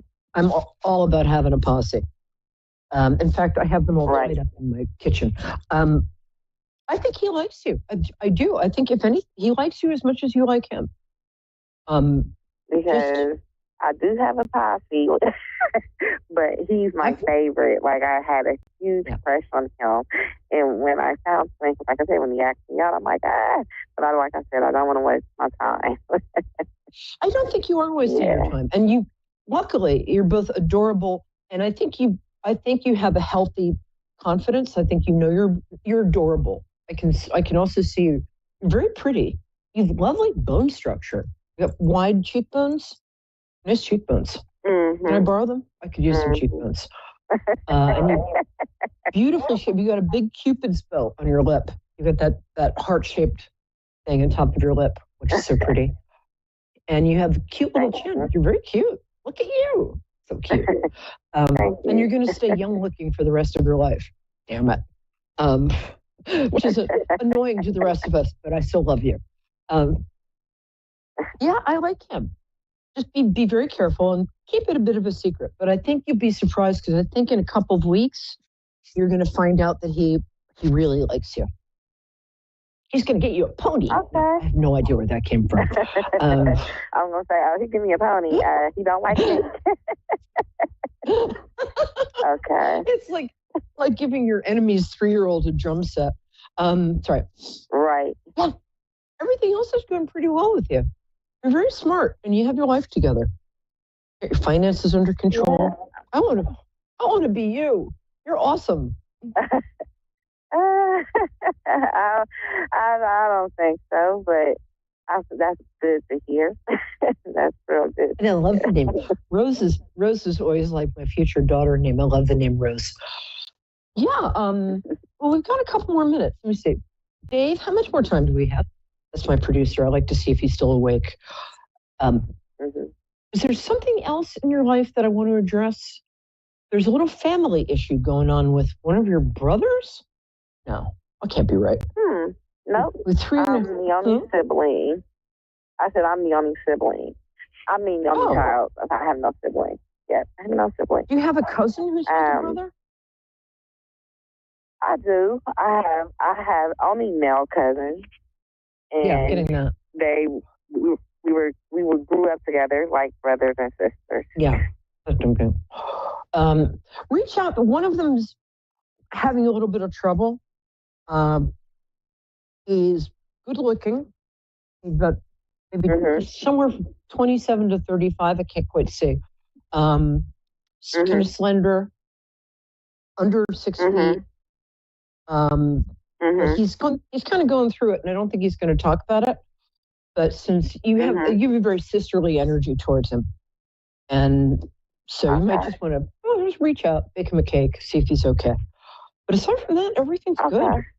And I think you're probably going to get married next year, or if not next year, then a little after, like a little after next year. After. Sometime in the next 14 months, I would not be surprised if you got married at all. Oh, you look very good. I can see the gown. Get divorced. I have to get divorced. Yeah, that would help. Because I do want to get remarried again. Actually, sooner than later. Sooner than later. Hurry up with that divorce. That goes. We've got 1 minute, so I'm going to tell you. I'm glad you're getting divorced because that guy's not for you.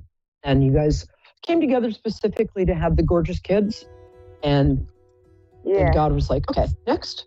Some special kids just want to be born, and they'll pick their parents from above. And they'll be like, you and you, I need to be born, fall in love. And the people fall in love. The kids will be born. After the kids are born, the people look at each other and they're like, what the hell what are you doing here? Like, I can't stand you. Right. Yes, and that's basically how it happened. We had our child, and then our child wasn't even a year old before we was like, we can't be together. That's what I'm talking about. I've seen it before. Anyway, Rose, I'm so glad you called. And I'm going to have to pop off because our time is coming. Thank you, my love. And take care of yourself. And remember, I love my callers. I get the best people.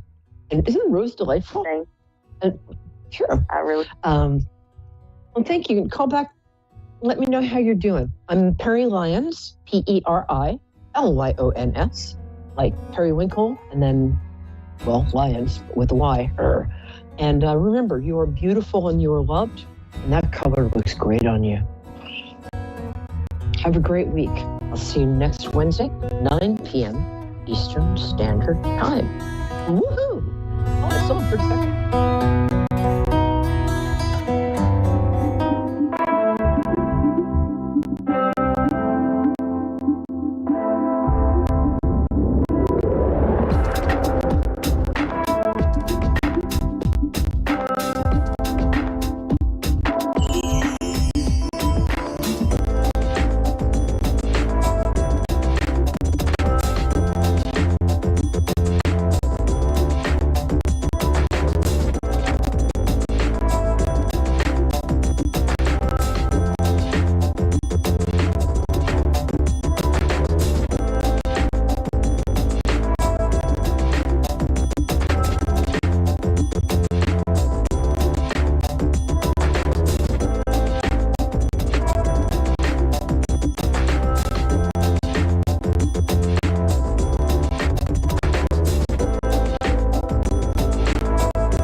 Psychic Radio, Earth's #1 psychic radio network, and watching Moonstruck TV and Lightning Television.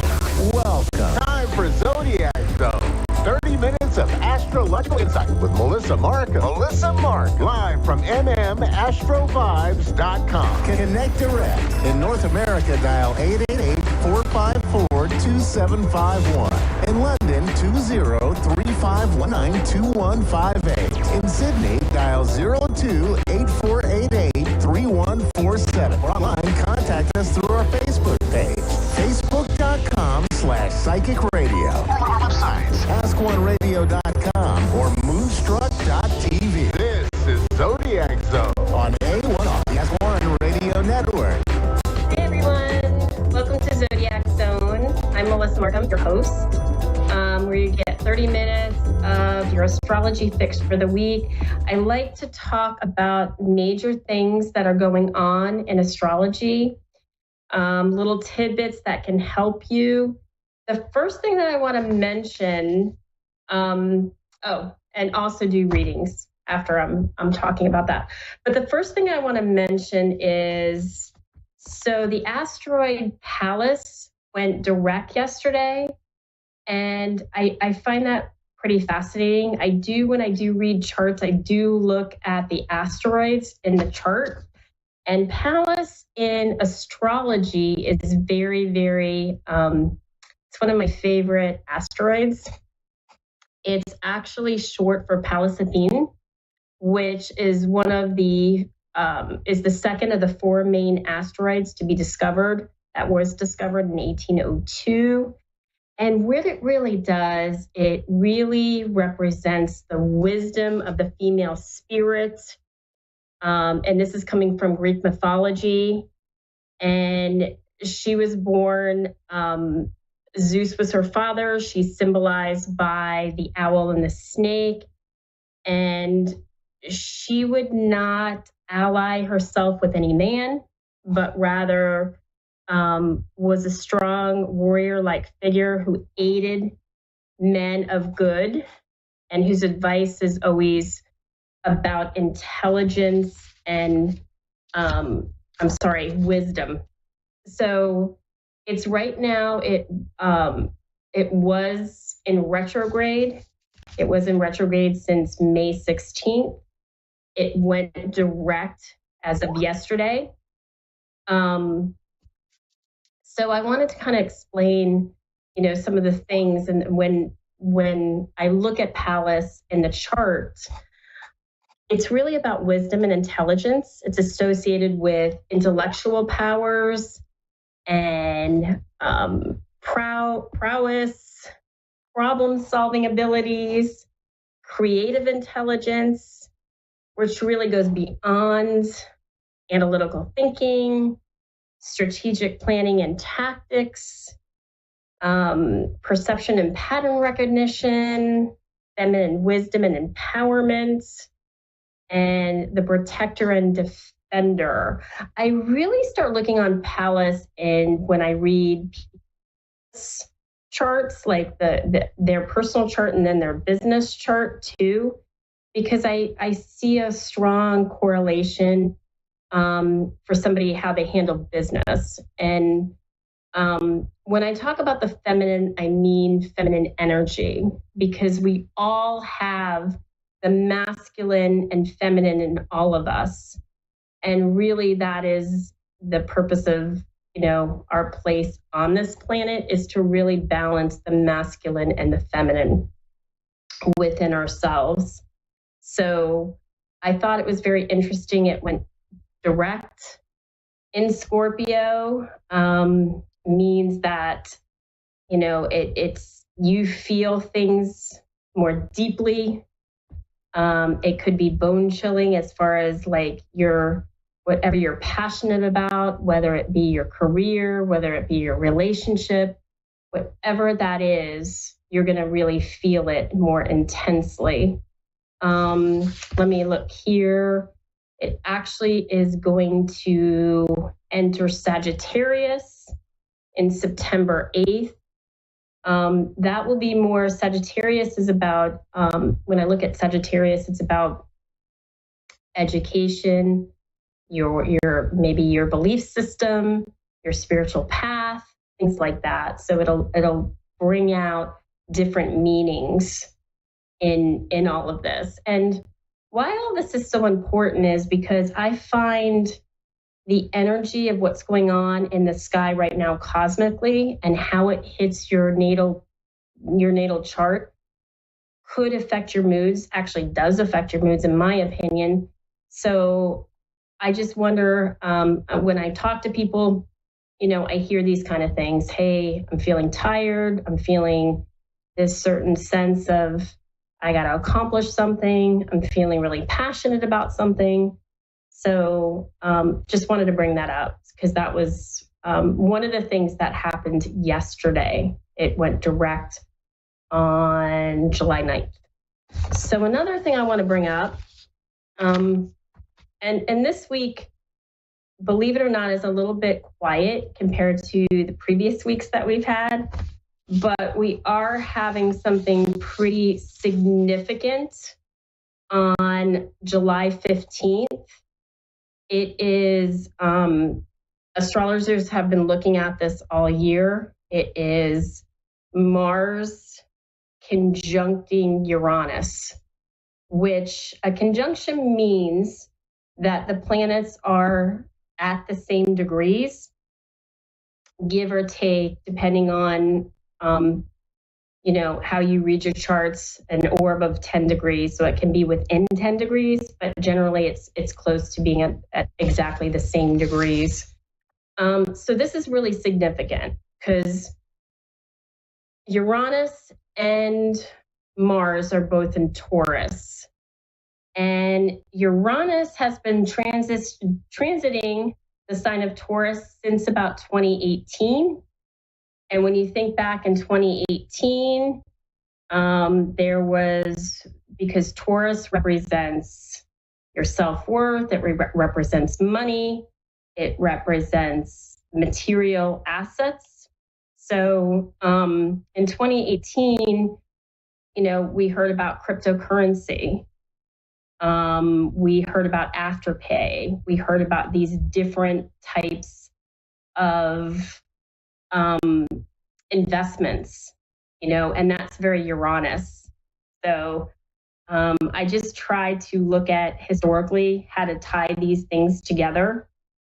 And I'm thinking with Mars, because Mars is it's a planet of war, it's a planet of passion, it's a planet of energy. And it doesn't really do well in Taurus because Taurus, when I think of Taurus, I think of building. It's very grounded energy. It's nature. It's sensuality. It's everything. It could be classified as beauty, different from the Libra Venus. It is ruled by Venus, but I think it's a little bit disjointed in Mars because Mars wants action, Mars wants to move things quick, Mars wants, So I think as far as this conjunction, and this is the first time since August of 2022 that this has happened, we could have some sudden changes and disruptions. I would say pay close attention to the stock market on Monday. I don't know, because it's like in Taurus. Taurus represents the stock market. Second house is Taurus. But just be careful. Mars could represent accidents, could represent things like that. So just be very mindful of Monday can be kind of could be a crazy day. So that's what I wanted to kind of bring up today. Those are the two things that I wanted to talk about. So now I'm going to do some readings.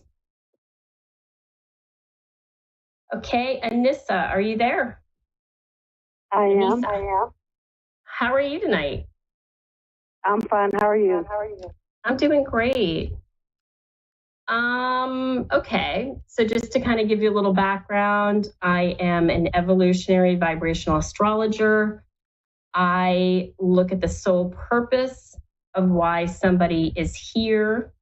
I also look at Chiron, which is the wounded healer in Greek mythology, to understand people's wounds, because I think it's about people getting to their soul purpose and path, and what are the wounds that can stand in their way from preventing that to happen. So what is your birthday, day, month, year? March 19th, 1971. 19th of March, 1971? Yes. Okay, and the time? I do not know. Okay. That's gonna be tough because I mean, do you have any idea, or is it just no way of? No, it was probably around 5 a.m. Okay, we can try it with 5 a.m. Okay. I would suggest, if you wanted to take this further, you could get your birth certificate from Vital Statistics online, and then check the date, and then contact me at mmastroVibes.com, and we could do a full reading if you. Okay. Okay. So the place, city, state. Chester, South Carolina. Sorry, what was that? Chester, South Carolina. Chester, like Chester? Mm-hmm. Chester, Chester. Gotcha. Why not? Okay, I got it.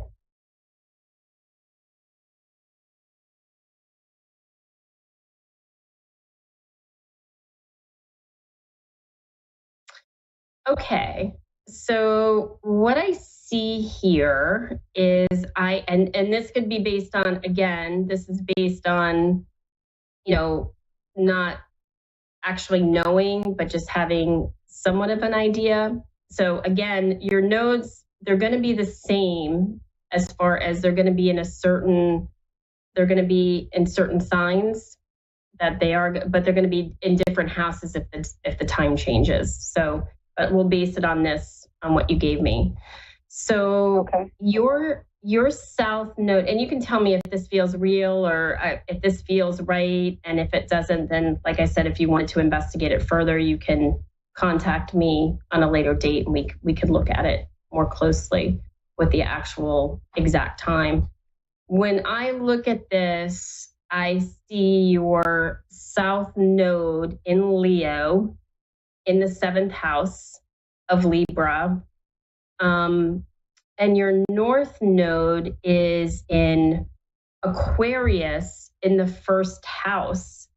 And I would say with this node placement, a south node in Leo always thinks it's about them. They always think, oh my gosh, did I just blow that up? Or what was my part in all of this? And it being in the 7th house,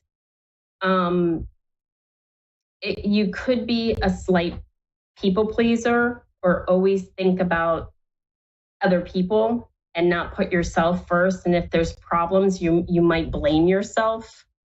Does that sound right, or is that kind of, yeah? It does. Yeah. Okay. Really, I feel like in this lifetime, what you're supposed to do is you're supposed to lead groups of people, and probably something that you feel very passionate about. I see that you have Venus in Aquarius in the 12th house. I feel like this is love, anything spiritual, psychic related, anything like that. I would also say that I just read a chart of somebody with this yesterday. I see Uranus in the 8th house. So tell me this, have you had a lot of like sudden changes that forced your life in a different direction? Yes. Yeah. Did it involve somebody passing away? Yes, definitely. Okay. And the reason why I say that is because you have Pluto right there, Pluto in the 8th house, and that sometimes with Pluto in the 8th house in Virgo, that could indicate that it was a significant death to you, and somebody could have been very sick, or something happened where they suddenly got sick and it just happened so quick. I don't know if that's absolutely correct. Oh, it is? Yeah. Yeah. Yeah. Yeah. And again, back to that Uranus, the awakener stuff, it's like, wow, I didn't see that coming. I feel like you would be a really good leader to groups of people, to finding like kind of your own tribe, whatever that is, you know, and you would be a really good support system. You have a big heart, you know, and you can help people in a way that can really change their lives if you choose to do that. I feel like that you have Chiron. If I look at Chiron here, Chiron being in the 2nd house in Aries, that it's funny. You have Chiron there, you have Mercury there in the 2nd house, and you have the Sun. So that indicates to me that something with your self-worth or something with money has to be resolved and overcome. I don't know if that means something to you as well. Yeah. Yeah, because I feel like that you like material things. You like things. But there's almost this self-worth issue. Do I deserve these things? Should I spend this money? You know, there's kind of like there's something that's holding you back on those things, you know. Yeah, that's pretty much what I see. Do you have any questions or anything that? No, that was pretty spot on right there. It really was. It really was. Okay. Well, like I said, if you ever want to go further, please contact me at mmastroVibes.com and we can go even deeper. I will. Okay. Right, thank you. Thank you, Anissa. Okay. Do I have Michelle on the phone? Hi, how are you, Melissa? How are you doing, Michelle? I'm good. Yeah. So I don't know if you just heard the last caller, but just wanted to kind of brief you. I'm an evolutionary vibrational astrologer. I really look at the soul purpose of why somebody's here, understanding the wounds through Chiron, and that's pretty much how I read my charts. So let me do this. What is your birthday? Yes. 12/2/1978.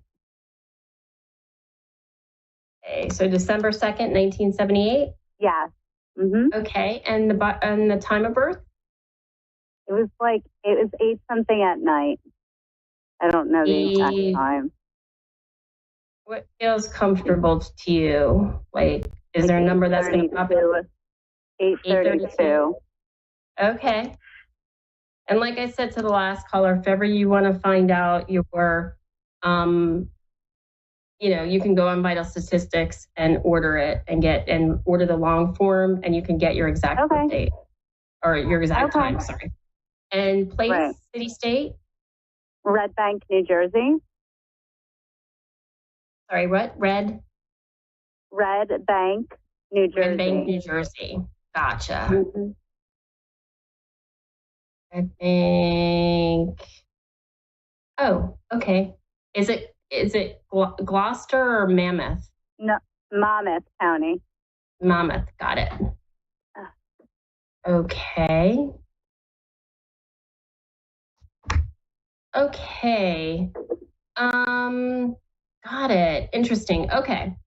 So when I look at your chart, you're a south node in Pisces in the 8th house. So that's the energy that you're coming from.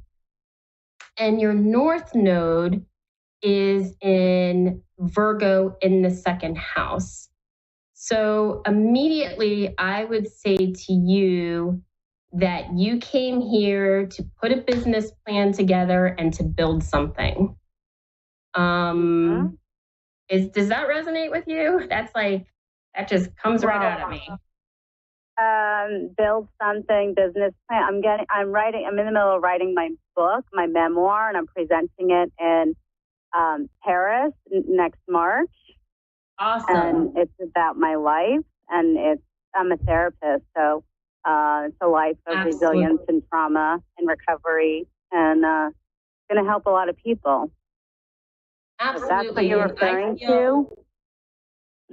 You have, so interesting enough, you have in your 3rd house, which is house of communication, writing, it's ruled by Libra. So you're able to understand both sides of the stories of everything. Probably an excellent psychologist. You have Pluto there. So you're able to go down really, really deep. Really, really deep. Like on a different level. Yeah, it's all deep. I'm also a medium, so I get to see it all. You get to see it all. And you have a tremendous amount of creative talent. You're so creative. You can see the big picture on everything. You have a stellium of planets, which are 3 or more planets in the same sign in your 5th house, which 5th house is creativity. It's the creative spirit in you. And it's all in Sagittarius. So that tells me that you just immediately understand the big picture when probably even when you're reading people, you know? Oh yeah. I would say, so the thing that I see here and it's, Chiron is the wounded healer. If you know the story, the backstory of Chiron. Yeah, Chiron is half man, half centaur in Greek mythology. Your Chiron is in Taurus in the 10th house. I would say with your career, take some risks and don't be afraid. Don't be like, well, take risks. I don't know. And don't be afraid. Yeah, that's what I'm doing. I'm speaking in Manhattan tomorrow for the first time on stage and in presenting mental.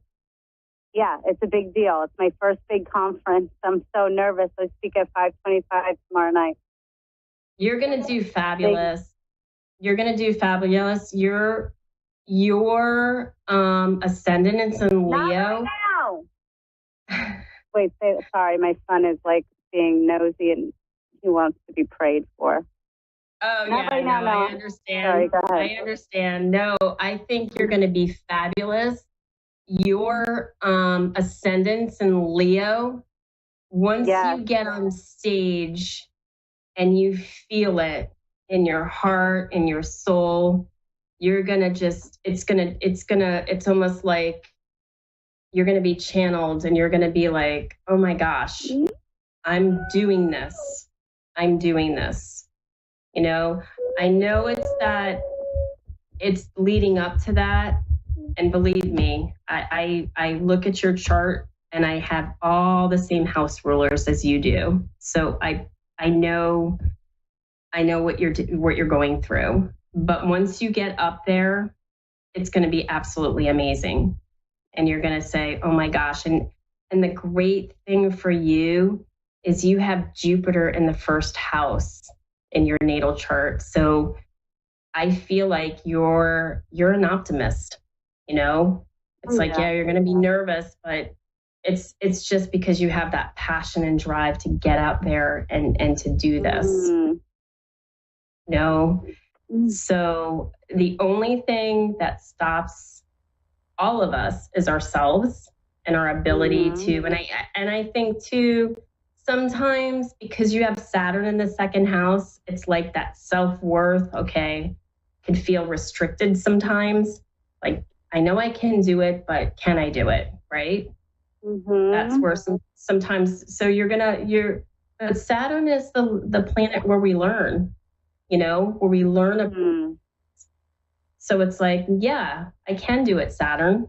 I'm going to do it. You know, I'm at this place at this time to do this. And do you see anything for me financially?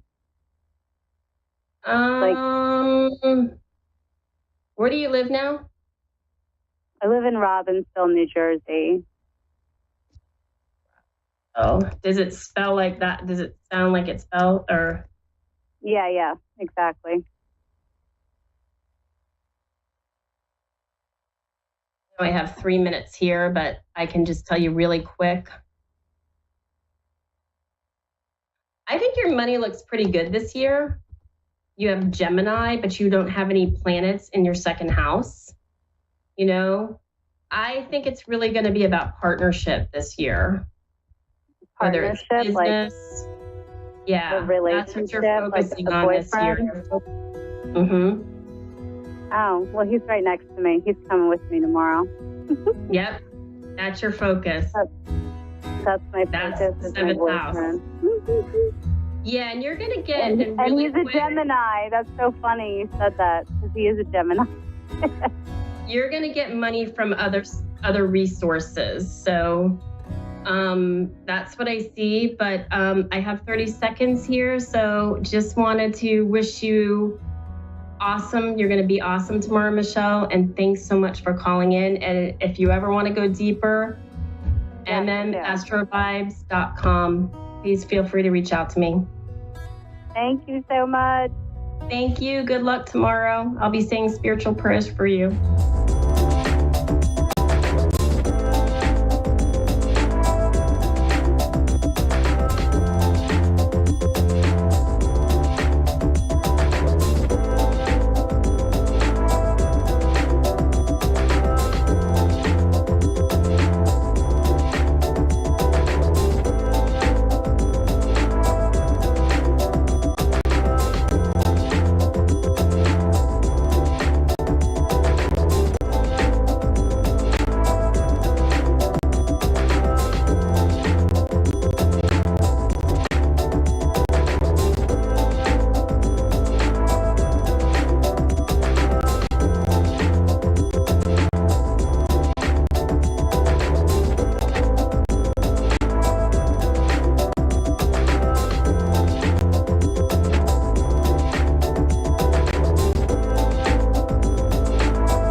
Psychic Radio, Earth's #1 psychic radio network, and watching Moonstruck TV, enlightening television. Welcome. Time for Maria Leggett's Medium Show. with Maria Leggett.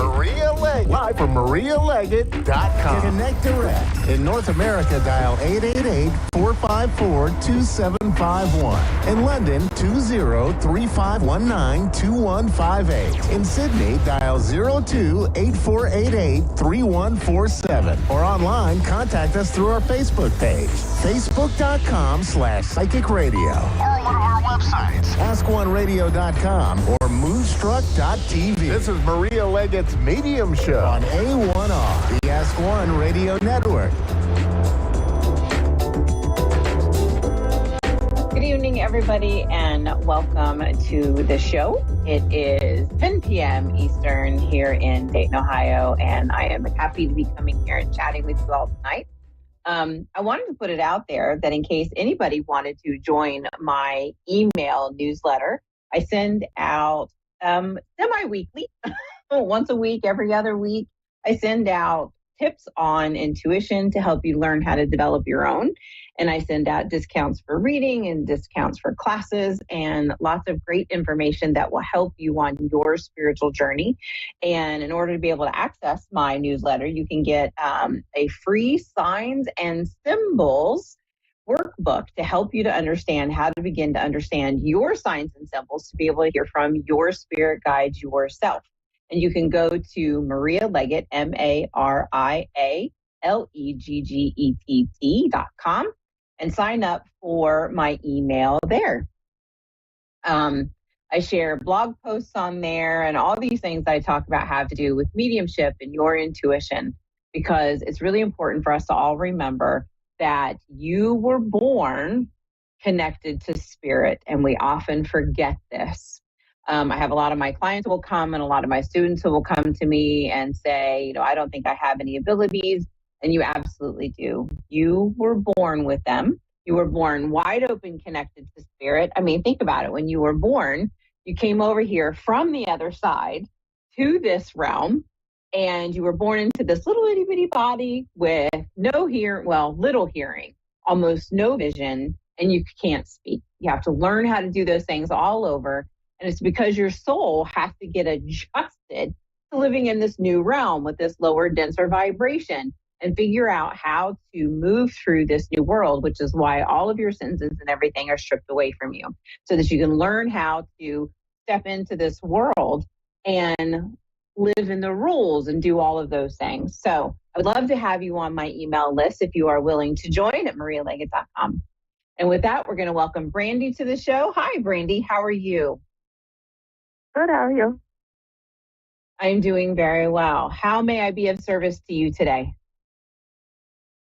I'm just looking for some information about how my life is going.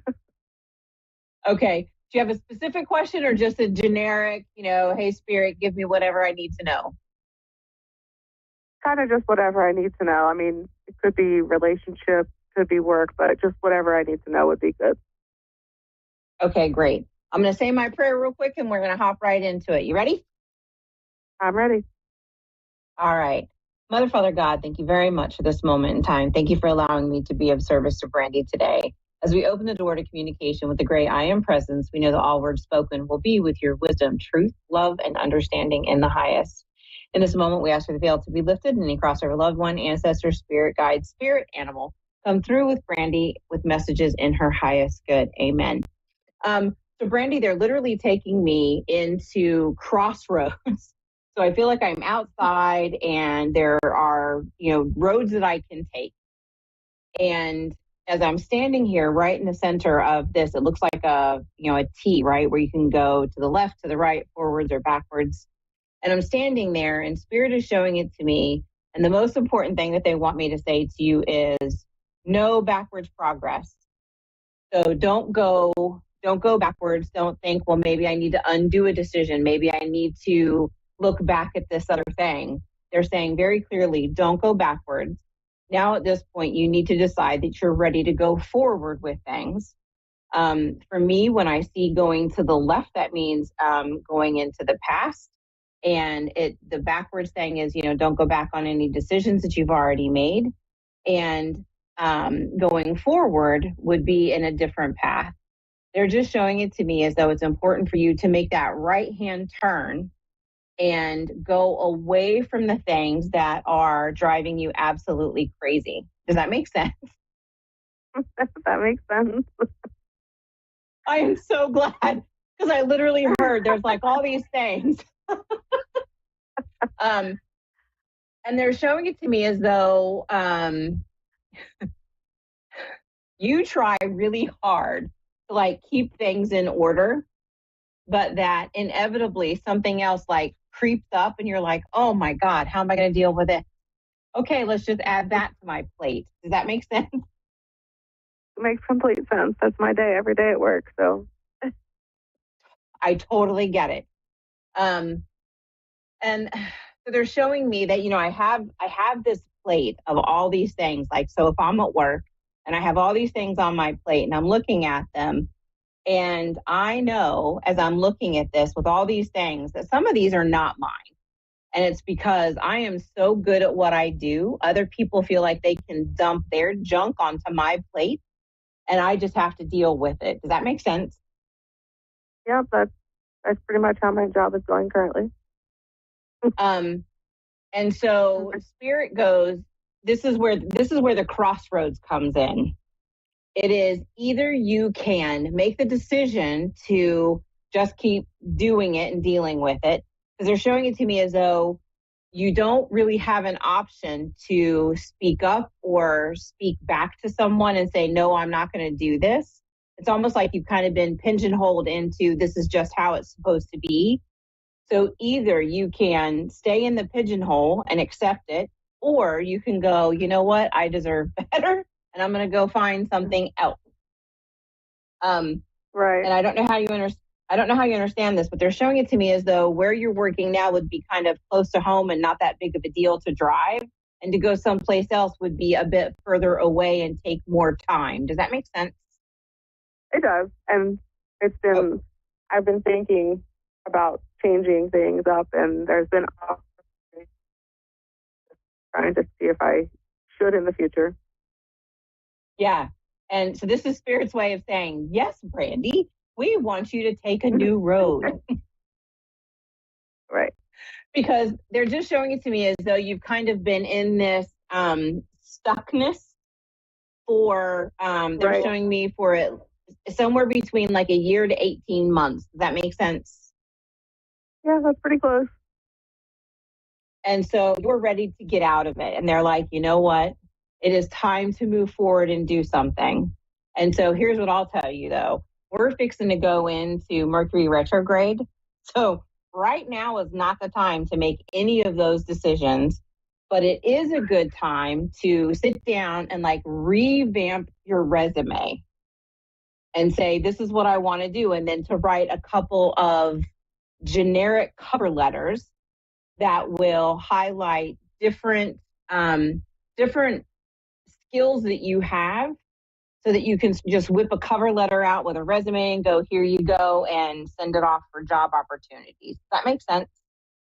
That does make sense. So they want you to take the next, okay, thank you. They gave me the number 6. So they want you to take the next 6 weeks to write the cover letters, find some generic stuff, look at jobs, find out how you need to write that cover letter, what's going to be important to put in the resume to get the jobs that you want. And this is the key to it, Brandy. You want to get the job that you want, not what you're already qualified for. So don't make it like a lateral move. You want to do something, you want to make a reach. Does that make sense? Yeah, that makes sense. So they want you to look at things that are not necessarily exactly what you do now, but different, and that can stretch you, because you are ready to be, you're ready to step more into a supervisory role without having to deal with everybody else's stuff, so that you can start delegating out to everybody without taking it all on yourself. Does that make sense? Yes, that makes complete sense. Perfect. And there, you have a, you must have a great sense of humor, because you have a spirit guide who's very funny. Yeah, my humor gets me through most things. Perfect. So what they're saying to me is, they're saying to me that once you can get out of the stuckness at work, it's going to help with your personal relationship to not feel frustrated or aggravated on certain days where maybe, you're feeling something and you're like, I don't know why I'm kind of feeling that way. They're just showing it to me as though it's going to be very helpful for you to be a little more relaxed and at home. Does that make sense? Yep, that makes sense. Perfect. And it's interesting. Like, I don't know if you have kids or not, but they're showing me you at night, like going around and just constantly picking stuff up and trying to keep the house neat and clean. And that you're really not taking any kind of self-care for you so that you can rest. And it is, yes, being able to binge on Netflix is a great way to rest because, I do that myself. However, they're saying that it's important for you to find something that you enjoy so that it's not just, vegging out mentally. Does that make sense? Yeah, that makes sense. I get everything done when the kids go to bed, so. That must be why they're showing that to me, because that's what I had to do when my kids were little. It's like, 9 o'clock comes and that's clean the house time. Right, it's just easier with bed. Yes, absolutely, because otherwise they're just going to get everything back out and make a mess anyway, so why bother? Right. Right. And so they're literally showing it to me as though you have so much on your plate every day. So there's a lot on your plate at work. There's a lot on your plate at home. So it's really important for you to find ways that you can do self-care. Make a date with your girlfriends. Go out. Go do something so that you can relax and let your hair down, because they're taking me right into my shoulders. And I feel like my shoulders are really tight and they're like pulling up towards my head. And it's just because I have so much to do. I'm a little more tense than I would like to be. And being able to do some of this self-care and getting out of the house and doing something that you enjoy is going to help you to relax. That makes sense? That does. It makes complete sense. Perfect. So your basic gist is, after all of this, definitely look for the new job. Take some time for yourself. And remember just how valuable of a person you are, and that even though things may seem kind of chaotic and off the chain sometimes or every single day, that you are exactly where you need to be on your journey. So don't feel like I'm missing something or I'm super stuck. Spirit's like, just, move forward, do what you can do when you can do it. And for me, I'm saying wait until after retrograde before you do it. Gotcha. All right. Awesome. Thank you so much, Brandy, for joining the show. I appreciate you. I hope you have a wonderful evening.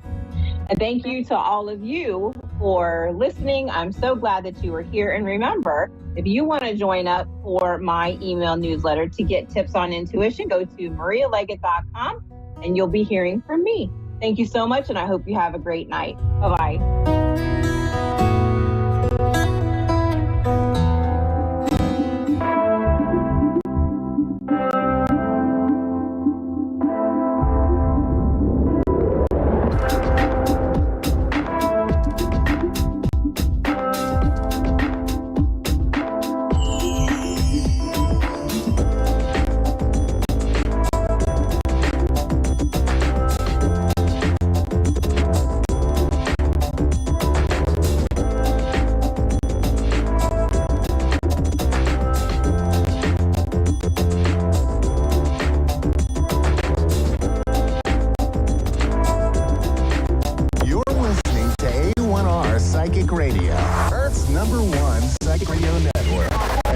Moonstruck TV and Lightning Television. Welcome. Time for Ravengale Tarot with LJ Ravengale. Live from Ravengale.com. Connect direct. In North America, dial 888-454-2751. In London, 20-3519-2158. In Sydney, dial 02-8488-3147. Or online, contact us through our Facebook page, facebook.com/psychic radio. Or one of our websites, askoneradio.com or moonstruck.tv. This is Ravengale Tarot on A1R, the Ask One Radio Radio Network. Welcome. I'm LJ Ravengale Tarot on A1R Psychic Radio. To reach me directly, you can go to ravengale.com. That's RAVENGAYLE.com. We are taking live calls as they queue up. I thought we'd do a 3-card reading from the Spirit Animal Oracle by Colette Baron Reed. And in the past position, we have the wombat. Being at home, literally, or metaphorically, being comfortable in your own skin. A reminder to be yourself. And then in the present position, we have canary. Give voice to your spirit and let the world know who you are. And then in the future position, we have wolf. Becoming the person you are fated to be. Embrace and own the lessons of the past. Move it from knowledge to wisdom. So the client has been going through a period of self-discovery. Wombat and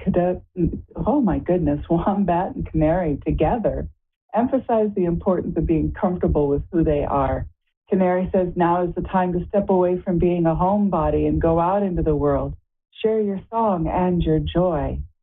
Wolf is going to help take that renewed self-awareness to a deeper level, from self-knowledge to moving past lessons learned.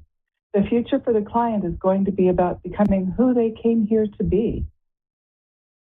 And so, looking here while we're waiting for our caller, I'll go ahead and pull a card for today. Okay, looks like we have a caller coming up.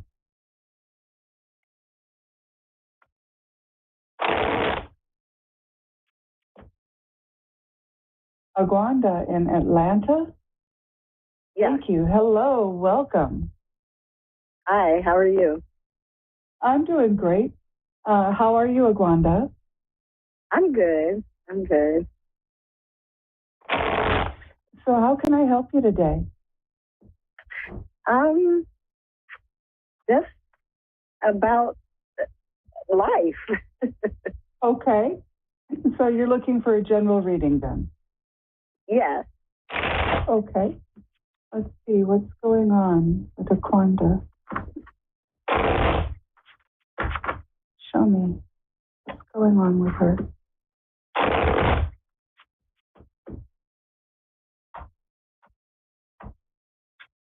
So in the past position here, I've got the 8 of Swords reversed.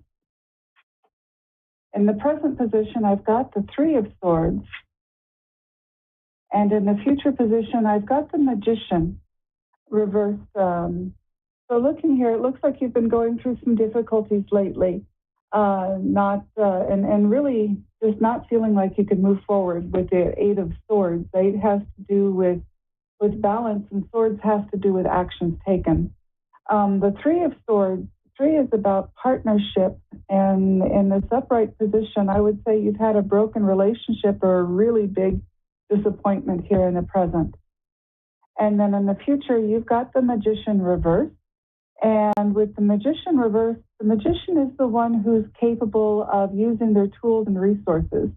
So let's see what we can do to help get you some tools and resources to move forward and help you feel more empowered with things. Okay.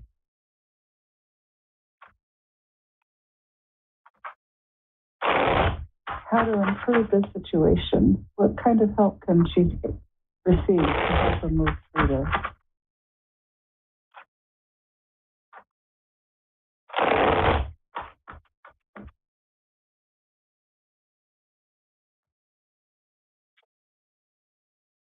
In the past position, I have Death. In the present position, I've got Temperance reversed, which has you going with things being out of balance.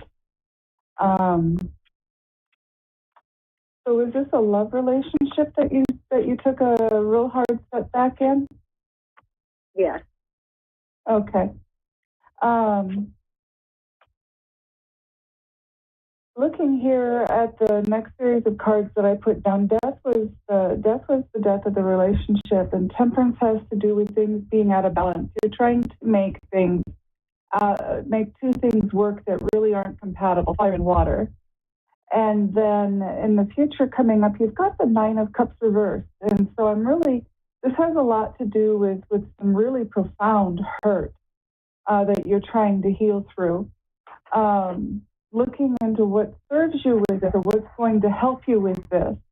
I've got the King of Swords reversed with the King of Wands reversed and the Page of Swords along with the Tower, and that is your whole life is changing for you right now.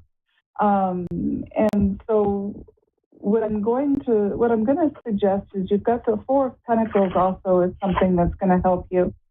And with the Four of Pentacles, that has to do with paying attention to your material world, your wealth and your health. And then you've got the Two of Pentacles. So what I'm going to suggest is to go ahead and let your life around you, rebuilding your life, take your attention and help to be a distraction for you to help you get over this period of profound emotional pain. I wish I knew a better way to say that. It's just I just see a lot of pain here for you, and I'm not certain how else outside of suggesting that you move your attention from inward to outward to help you regain your feet and get into a better position. Okay. Do you have a more specific question for me? I've been thinking really hard about starting another business. Okay. Just to get my finances together.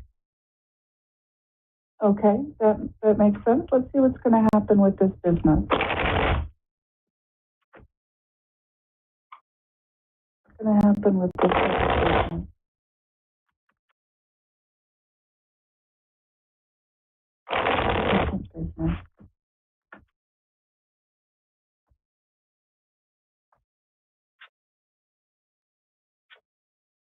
Okay. So we have you with the Eight of Wands in the past. This is something you've been thinking about for a while now. And then I have you in the present. Yes, this is looking very nice. I have you in the present with the Queen of Wands and the Seven of Swords. And so although you've been thinking about this for a while, you haven't really done a whole lot to begin to move this forward. And I'm going to encourage you to do that because in the future we have the Fool, which is great. Because the Fool is about the person who is starting something new and able to move forward without the burdens of the past and really be able to go forward without fresh expectations. So this is a great opportunity for you. And then the other thing that I see supporting you in this, which is interesting, is you've got the Lover's card reversed, and this is in the position of support. So you're really going to be able to launch forward from that disappointment and move forward into the Nine of Cups, which is great because it's upright, and that is the ultimate happy card for you. So I am really excited. What kind of business is this? I want to do like a delivery service. I had kind of partnered with my family, and it didn't work out as well as I wanted it to. So I kind of want to do something on my own. I really think you should do this. I think this is something that's going to be very successful. But you do need to start taking action and take it out of thinking about it and dreaming about it and really begin to pick up your tools. That Seven of Swords, I'm going to hold it up so that you can see it later when the video is published. But you have a man just looking at his swords, and those swords are tools. Those are the tools of his craft. So rather than just looking at them, it's time for you to start doing things. Start putting your business plan together if you haven't got one already. Start putting things in motion to begin this delivery service. I really think this is going to be successful for you. Okay.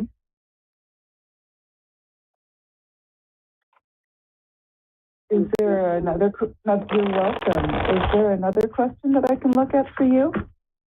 I've been having some struggles with my relationship with my children. Okay. Relationship with her children. Relationship with her family. I'm going to put down a fear of flying spread for this and see what we get. How many children do you have? I have two. what's going on with this? With her family? What's going on with this? On one side, I have Kawanda, and on the other, I have her family.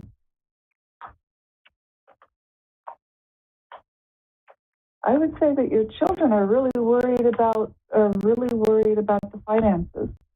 Coming up on their side of the spread. Now I see that this is with the Five of Swords. This is something that has been going on for a while. And then on their side, I've got the Two of Pentacles, which has your children worried about the flow of money, along with the Eight of Wands. They've been thinking about things too, but they're just not seeing how all this is going to come together. On your side, I've got the Four of Wands reversed, the Eight of Swords, and the Two of Swords. So really, with you, it's going to be all on you to move forward with them on this. I would find a different topic to focus on with them, because they're done with the topic of the past. You need to open up a new course of discussion. Okay.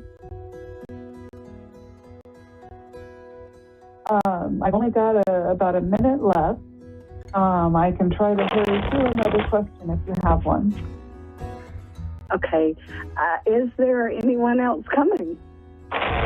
Okay. Somebody else coming for a Kwanda. A new relationship. And I apologize if I murdered your name. I just was... Let's see here.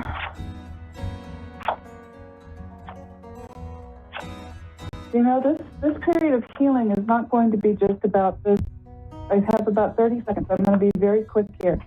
This period of healing is not about just this past broken relationship. It's about other disappointments and hurts that you've had this way. Before you can move forward, you need to heal those. Okay. Is what the cards are saying. Okay. All right. Well, I do want to thank you so much for tuning in and talking with me today. And I do need to say that our time together is coming to an end. For your personal reading, find me at ravengale.com. Until we talk again, may you and yours have the best of happiness.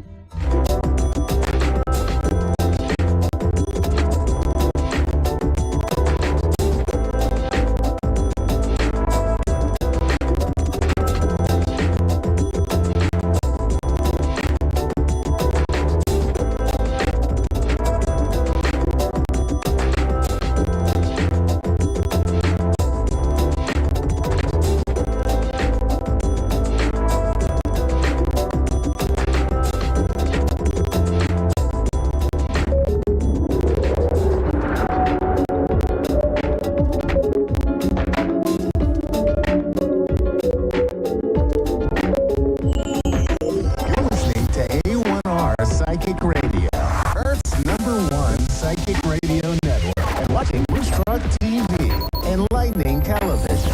Welcome. Time for Bernice Bisson, Psychic Media. Bernice Bisson, live for BerniceBissonPsychic.com. Connect direct. In North America, dial 888-454-2751. In London, 20-3519-2158. In Sydney, dial 02-8488-3147. Or online, contact us through our Facebook page, facebook.com/psychic radio. Or one of our websites, S1radio.com or moonstruck.tv. This is Bernice Bisson, Psychic Media on A1R, the Ask One Radio Network. Welcome. It's Psychic Tuesday. I'm your guide, Bernice Bisson. We are going to look at all 12 signs, sun, moon, rising, traditional Western astrology, whole house astrology. And we're going to talk about, we've got Leo season embarking on us. We just had a really powerful Capricorn full moon. And we can look forward to the Leo new moon showing up, really firing up some new energy. We also have 5 planets on the precipice of being retrograde and having to go back, slowing things down. And over the next 6 weeks, double check everything. Carry a light stick and try to be really patient, knowing that 29th degree and 5 planets being retrograde in that degree in different signs is going to bring conclusions to different ideas. And we've already started to sort of see some of that play out, bringing us into the new era of Aquarius. And I've talked to nauseating degrees about this transit into Aquarius of Pluto. And certainly we're starting to get tastes of that. We're seeing that certainly play out on world politics stages. And so it'll be exciting to see what turns up in the next little while. Okay, let's get started. Aries, Sun, Moon, Rising. My little Aries, this is a time to start gathering your ideas, gathering your plans, sorting your thoughts, getting ready to launch new work, business ideas. You're going to shine there. And this is a time of solvency in some way, to resolve any outstanding issues around finances, legal papers, records, documents, taxes, and just really solving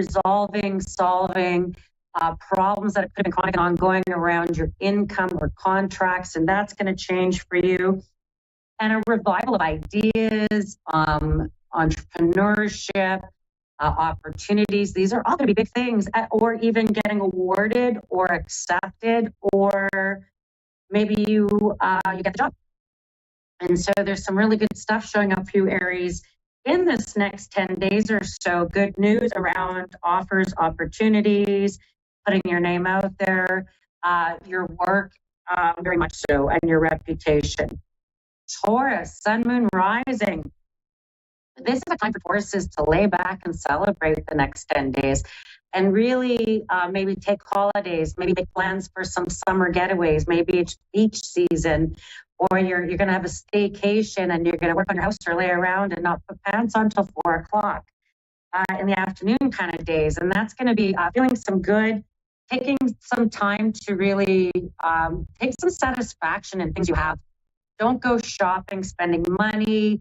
So this isn't a time to get new things, Taurus. This is a time to really sit down and assess what you have and enjoy it and take gratitude and take stock for how good or where you are at and how much better things have turned out for you over this last birthday. Since your last birthday even to now, you're probably seeing unexpected changes and maybe people coming out of the woodwork, coming to befriend you, coming to contact you, so there's some big stuff going on for you there as well. If you're invited to go out and go have a fun time or a party, or you're invited to go to a barbecue, it's that time of year. Gemini, Sun, Moon, Rise. Boy, you've got Jupiter in your sign. We're about to embark in some good times for you. Mars is just moved on, which is kind of nice. But this is going to be a time for you to really, some excitement, some revolutionary opportunities, options, thoughts, things that you're going to get to look forward to, particularly come December. You could feel, if you're feeling a bit idle, you could feel a bit mischievous, like, ooh, let's get up to no good. And so there's a lot of that Gemini energy going on of really wanting to just celebrate and wanting to have some fun and social networks and invitations and your friend circles and getting out there. This is going to be a good time for you guys to maybe enjoy some of the summer festivities for sure. And you might know that come fall time, you're able to really get serious and down to work. But right now, that's not the time. Cancerian, Sun, Moon, Rising. Boy, you just had a powerful full moon in your house of partnership and a conjunction to Pluto at the same time. And so there could be lots of stuff in your house of partnership that can include romantic partnership, that can include business partnership. And there's going to be, and work partners, people that you're on your team that you work with. And this could be a really nourishing time, a welcoming time, a consolidating time, getting resources together, assessing resources, and that could be for in-laws, outlaws, partner, and their resources, their work, and what's going on for them. They could be very much thinking forward about money, property, assets, buying, selling, retirement, and investment. So this is going to be, and it could even be that money comes through partner. or partnering for little crabs and cancers. And so the next 10 days, there's certainly some action or activity around that. And it could even be that your partners may be putting all the plans in place for something coming up for the two of you. Leo, sun, moon, rising. We're about to enter Leo season in a big, and here we are. And we've got the sun. We're going to have this beautiful new moon coming. Really a lovely reset. We could see some possible peace talks in some areas and possible escalation in others in the world. It's a transit time around peace and war and peace and negotiations in the big picture. When it shows up for Leos, it could be, scandalous. It could be gossipy. It could be juicy stuff that's going on around you that you should pay attention to.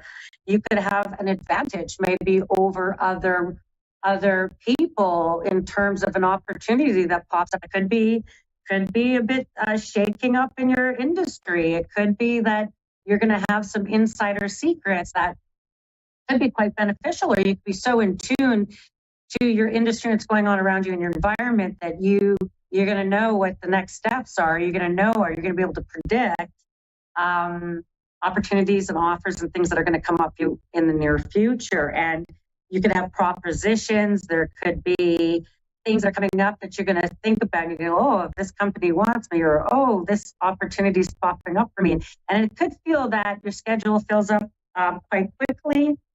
And I feel like you're going to have to also double check any messaging. Things could get lost in transit. Keep that in mind, especially if you're shipping anything, mailing anything. Virgo, sun, moon, rising.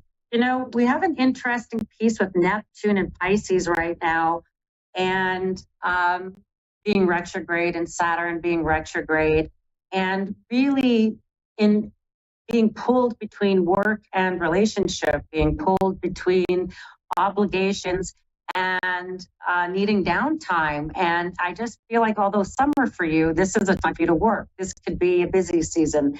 This could be the time where you're really needing to go and make money. You're really needing to go and work a lot and really cover for. This isn't really the time to kind of rest on your laurels at this time. I almost feel like closer to your birthday, between your birthday and December, you could have news of travel. It might be international travel that's coming up. You could be, if you're a parent, you could be concerned about children. You could, if you're, caring for your parents or the parents, you could be concerned for parents. There seems to be a push and pull between work obligation and family obligations that sometimes maybe you have to drop something and go and take care of it, or that you're finding that you're having to maybe care for those around you or provide care for those around you or help people through that. So some of that themes is going to go on for you little Virgos over the next 7 to 10 days. Those themes could come up. Libra, sun, moon, rising. Oh, my little Libras, you're coming to the tail end of a series of eclipses with Aries that haven't been any fun for you, especially in your house of partnership, especially in unexpected things for you, Libras. But I could even bring between now and your birthday, especially around that new moon in Libra, could bring opportunities for romance, unexpected flirtations, date nights, romantic plans, solid partnerships coming together, a focus or a purview on relationships of the romantic kind of nature. And there could be some prosperity. There could be some agreements. There could be comradeship, companionship, a real feeling of, finally, I'm starting to feel adored or loved, or that this is really starting to step into my life in some way. Or that can include patronage. If you say are an artist or a creator, or you're looking for clients, it just could be that your reputation's going well, people are loving you, you're attracting in the right kinds of people to support where you are and what you're doing. Scorpio, sun, moon, rising. This is a really good time for you guys to really think about your home, where you live, fixing it up, making plans for for the future around where you live. It could be around real estate. It could be around your security. That this is a time for Scorpios to really think about their security, their home, and the value of all of that and what they value around that. And the other piece with this Leo energy, it's going to be a lot of work, problem solving, busy, running around, making plans, filling up schedules, even thinking into the fall. Oh, I said it. I know. Nobody wanted to think into the fall. We're still summer. But thinking into the fall, forward thinking, really getting plans in place for the future. And you could even have maybe some international travel kind of plans as well. Then we've got Sagittarius, Sun, Moon, Rising. We've got laughter, trust, relief. I love that word relief because I really feel like it's about, oh, it's going to work out. Oh, it's going to be okay. Oh, it turned out. Oh, I was waiting for that answer. And this next 7 to 10 days, you could find very much so around your cash flow, around bosses, employers, coworkers, opportunities that way, renovations on houses, or any sort of future plans or commitments that, oh, I was waiting for that answer. Oh, I was waiting for a confirmation. So you could finally have some stuff coming in. Don't start any new things. New things could wind up with complications over the next 7 to 10 days because we are in the shadow of Mercury retrograde, and which will impact you. But I do think that anything that is old or winding up or from the past or things coming forward can be very good for you.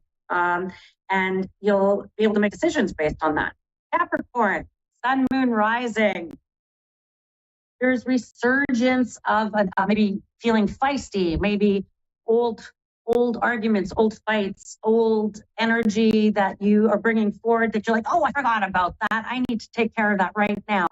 And so you could have some of that old stuff, that moon, that full moon, you had 2 of them, really highlighting the beginning and end degrees of Capricorn, along with that Pluto transit at 29 degrees of Capricorn, putting something to rest. Maybe it's time to move into a new career, Capricorn. Maybe this is time to really step into a new light, a new era, and even starting your birthday coming in the new year of 25 is going to be really a new era for you. And you're going to have tastes of that over the next 7 to 10 days. So don't get worried. Don't feel like, oh no, all this change is going to go. In fact, I feel like you're going to be able to finally solidify something. It'd be like being on like being part-time, and now you get permanent. Stuff like that. Kind of solidifying stuff for you guys. Which feels really good, Capricorns. Aquarian, Sun, Moon, Rising. Victory is yours. Getting a backbone, standing up for yourself, putting boundaries in place, stating what you need and what you want, and conception of ideas, conceptions of babies, conceptions of epiphanies, new life purposes. Maybe there's some excitement around that for you, some creative endeavors, feeling inspired.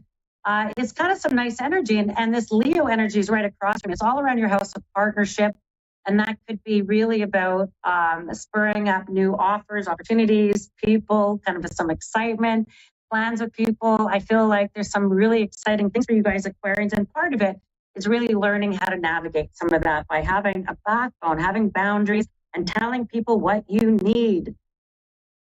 Pisces, Sun, Moon, Rising, and you guys have 2 pretty serious planets retrograde in your sign, and it's around making concessions. It's around being flexible. It's around whimsical kind of energy where you'll have to just flow with it. Don't fight against it. This is the flow time, not a fight time. Don't listen to other people's opinions, including me. Listen to yourself, go inward, trust your intuition at this time, trust your gut, trust if something makes you feel nervous. It's not a time to act on it. It's a time to stay still. This is a time to really explore your esoteric or spiritual sides and really get to know your higher self, because I feel like as we move into the fall, you're coming to the end, to the beginning of some eclipse season where there's going to be decisions, and I want you to feel prepared and resolved spiritually, because there's a lot of unexpected changes that could come through work and partnerships for you with each of this eclipse series I'll talk more about in future shows. Thank you. And you can find me at bernicebissonpsychic.com. Again, go back and listen to all three, your sun, moon, rising, for a complete message around your natal chart over the next 7 to 10 days in the energy that we have. Next, we got some callers, which is really actually my favorite piece. And we've got, I believe it was a Trina in Gary, Indiana. Hi. Hello. My name is Bisson, and I am a psychic in Winnipeg, Manitoba, Canada. I'm here to be of service to you. So how can I do that for you today? Lately, okay. I got a lot going on. Okay. Okay. Go ahead. Oh, I was going to say, to start, if you have a lot going on, let's try to cover as much as possible. What's the day and month of your birthday? December 21st. December 26th, is that what I heard? 21st. Oh, 21st. Oh, I'm sorry. Yes. Yeah, so 1221. Ooh, that's a beautiful pattern. Let's explore that for a second. It is, ain't it? Oh, you're magical. That's an equinox pattern. 1221, 1, 2, 2, 1. Altogether is 6. And in tarot cards, 6 is the lovers. Now, if I explored your birthday a bit, coming into 2025, you're moving into a 6th life cycle, which is your karma year, and it's around relationships. And it's around solidifying, deepening, committing, supporting relationships. And these are long-term relationships, which will very much could work in work, family, love life, like long-term, not short-term, in and out kind of stuff. And that there is, when I see the securing of things, you might be the navigator for a few people who around you, where there is maybe people needing to move a house, move where they live, needing supports. And as much as you might try to prop everything up, I feel like you're going to have to focus on you and what you need, what you want, and what's good for you over and above what anyone is pressuring from you. And part of this is going to be very much around right now, between now and this time next year. There's going to be a lot of stuff around solidifying your work, job, income. Okay? Very much like making things permanent, making things stable, getting stabilized. And this is really going to be the big winner for you in this starting right now and the next 12 months. Actually, since this big moon you just had right on the cusp of your and Sagittarian, Capricorn, Sagittarian, these 2 full moons would have impacted you very much so. You could get insights into these changes already, okay, in terms of work, income, and security. Then the second piece that's going to be really quite good for you is setting boundaries with people. Now, that doesn't sound like fun, does it? But the structures you seem to put in place with people, at first you might have a couple people unsettled, challenging you, really saying, I don't like it. I don't like whatever decisions. They're going to try to make it like you're making decisions for them, but you're not. You're making decisions for yourself, and you're just not, you don't have to make it about anyone else. And then the final piece that's going to be a real winner for you, there's something very much about your health. And don't get depleted.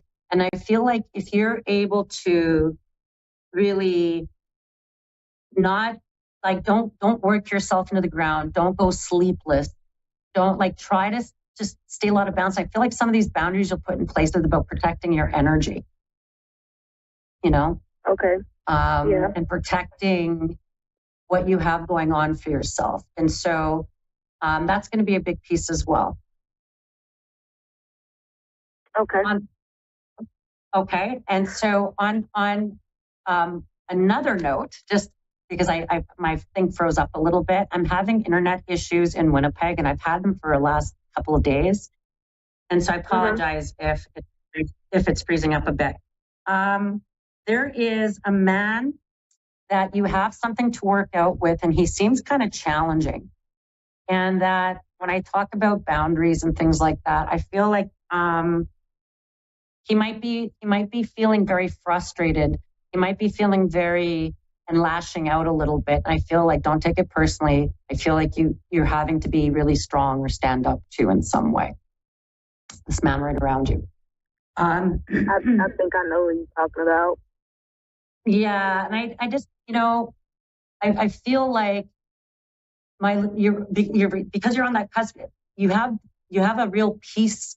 You really just want peace. If there's anything you're actually just wanting, you just want harmony and peace. You want to be able to go home and be able to sleep and not feel anxious about what's coming tomorrow or the next day. I feel like there's lots going on. Can I ask you a question? Do you mind if I ask you something? Go ahead. Do you have a couple of jobs on? You said, do I have a couple jobs? Yeah. No, I only have one job that I'm employed, but I'm looking for something else. I mean, I'm just looking for something. I'm trying to move. I want to move. I can't because of the health situation. I ain't sleeping. I'm going through a lot. It's a lot. I feel like I'm there for everybody. Nobody there for me. I'm just a lot. I'm just kind of frustrated about being tired. I'm sleepy now. I'm tired now, but I'm just trying to figure out my way because, I'm not trying to be unimpatient because I don't want to rush anything. I'm just going with the flow, as if that makes any sense. Absolutely. I'm absolutely about the flow. And I feel like so I'm going to go back to your job change. I feel like there's something about your legs, your hips, and your lower back and standing that can be an issue. And I feel like there is an opportunity to make a job change, but I feel like it's going to show up. So I'm going to say it's going to show up in 7 months. I feel like early in the new year, between January and March, more closer to March, that there is a job change for you.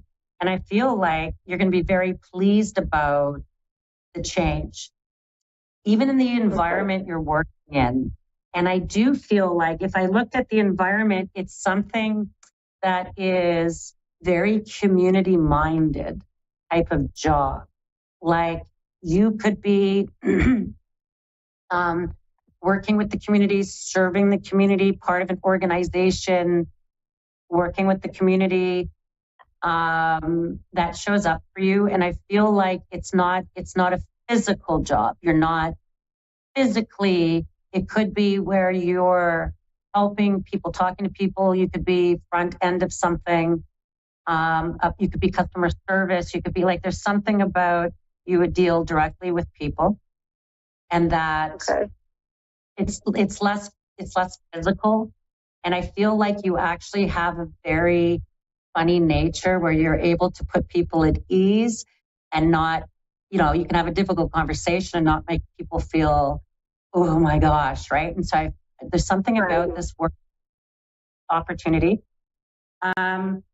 Spirit keeps saying to me, first the job, and then you'll be able to move house, or you'll be able to move where you live. I feel like there's something about you could live and work in the same community, which will be, or like really close, where you're not commuting. Okay. And that's going to show up. And I feel like by June you can move, but by March you'll have the job change. So just breathe for a moment with that. And then if I think about your health and well-being, I feel like stress is not your friend, and that it's been coming at you in different areas, and it's causing, there's something about getting your stomach, the biome in your stomach balanced. It feels very acidic. It feels very, and I feel like when stress hits you, I feel like you become acidic and depleted and exhausted. And there's really wonderful ways that I feel like you're able to, in natural ways through food medicine, like food medicines and herbal medicines, and where you're able through natural ways to really bring your body into balance. I don't think you're at the end degrees of, oh no, here's a bunch of meds. I feel like slow flowing movement like stretching, yoga, not bouncing hard impact, high impact. You're trying to release cortisol from your body. You're trying to bring yourself more in a peaceful way. And I just feel like small chronic routines like 15 minutes of stretching, 50 minutes of walking, really bringing your stomach and what you're eating and what you're putting into your body into balance. And I feel like the other piece is around your sleep. That one's a big one. And so what helps me are sound baths, singing bowl sound bath meditation, sleep music. It actually helps a lot. It really reverberates in your cells and helps you rest. And that's as much as I can cram into the few minutes we have. I'm going to run out of time, but I want to just say to you, I'm sending lots of love and light. On what a couple things you said with the leg situation, like you said, standing first. I do have a rod in my leg, and it's going through my hip, and then also my right foot is starting to hurt when I transfer back over to this other building. And that's coming for you. Thank you, my beautiful lady, and we will chat again. And I'll see everyone in 7 days. Thanks for tuning in to Psychic Tuesday on A1R Psychic Radio with Christy Song.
watching Moonstruck TV and Lightning Television. Welcome. And now, Reverend Elliot's Magical Window with Reverend Elliot, live from magic-works.com. Connect direct. In North America, dial 888-454-2751. In London, 20-3519-2158. In Sydney, dial 02-8488-3147. Or online, contact us through our Facebook page, facebook.com/psychic radio. Or one of our websites, askoneradio.com or moonstruck.tv. This is Reverend Elliot's Magical Window on A1R, the A1R Radio Network. We are coming together for the first time in 2 weeks. For this first time, the second time in 2 weeks. I was on last week, and I'm on again this week. And you see, that's good. That's good. That helps out. Because I haven't done 2 consecutive shows since like February. So I'm glad to be here with you, and I'm shuffling up the cards, and we're going to get going. I was just All those helicopters outside the window were really annoying because of that construction accident. You may have seen it in the news down where you are. It was such a big accident that it hit the national news because it was potentially deadly. Nobody got killed, much to the disappointment of the news crews who were circling around with helicopters like it was the beginning of Apocalypse Now. And it was just a horrible way to get the day started, but I managed to get a little sleep. And here I am with you.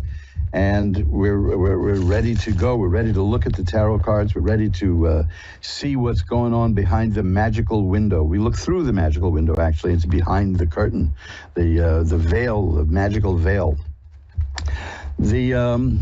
Let's see, what do we got here? Let's see. We have, I want to pull a card out because a lot of bizarre stuff is happening in the country.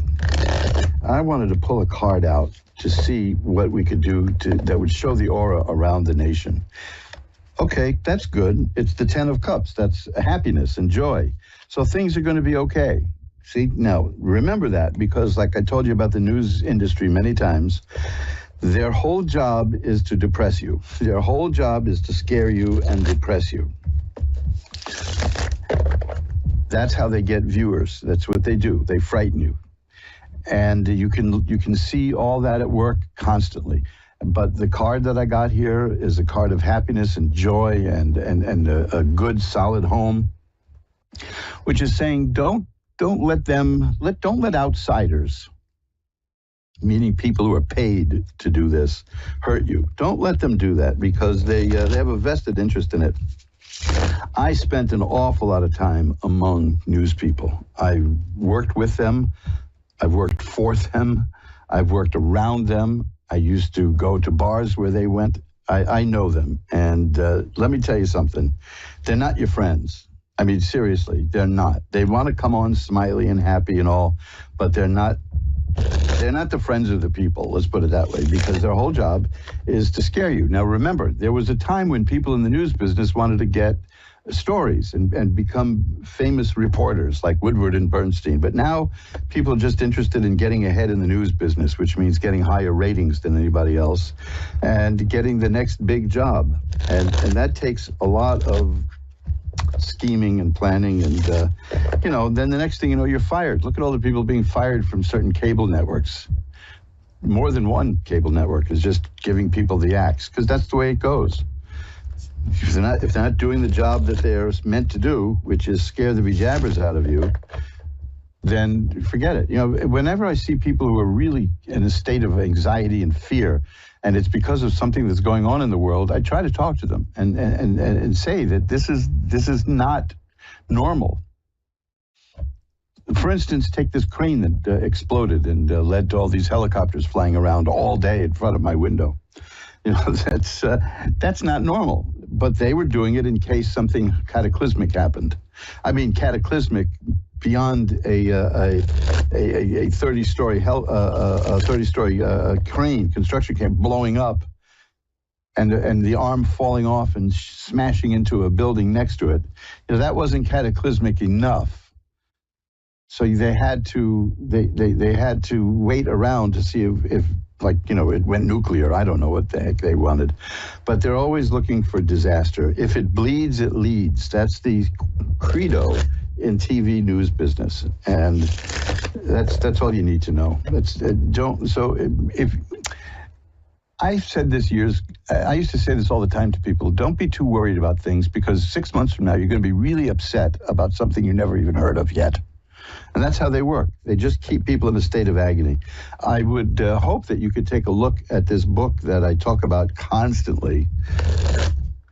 And I'm always mailing out copies of it. It's called Unmasking Fear.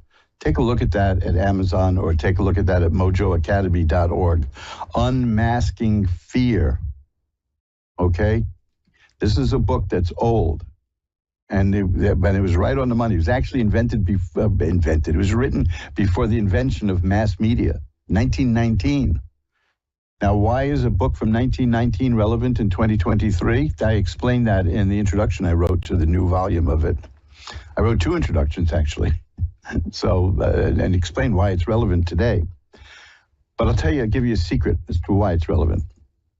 Anybody who's a fan of history and a real student of history knows people do not change. Society doesn't change. We're always the same. We may have different machines, but we're the same. This is why, I knew a woman who was like maybe in her 70s, and she always greeted every new cataclysm with a wry smile. When she passed away, we found out that she was like 95. Yeah. And then I realized, of course, she's seen everything before. That's why she smiles that way. She was wonderful. I mean, she just, nobody realized how old she was until she died, and it was in her obituary. And she was well over 95. I think she was like 96 or 7. And that's, and so whenever people would come at her with, oh, this horrible thing is happening, blah, blah, she would just kind of smile and say, oh, that's terrible. That's really bad. But I'm sure, she saw it all. She'd been there, done that, is something real. And that's what you get with age. They say you get wisdom with age. I think you just get boredom with age. You can't surprise people anymore. They've seen it all. They've been there and done that. Well, speaking of been there and done that, what we're going to been there and do is going to go there and do some tarot readings tonight so that we can see what's going on in your life. I am going to ring a bell 3 times to declare a sacred space.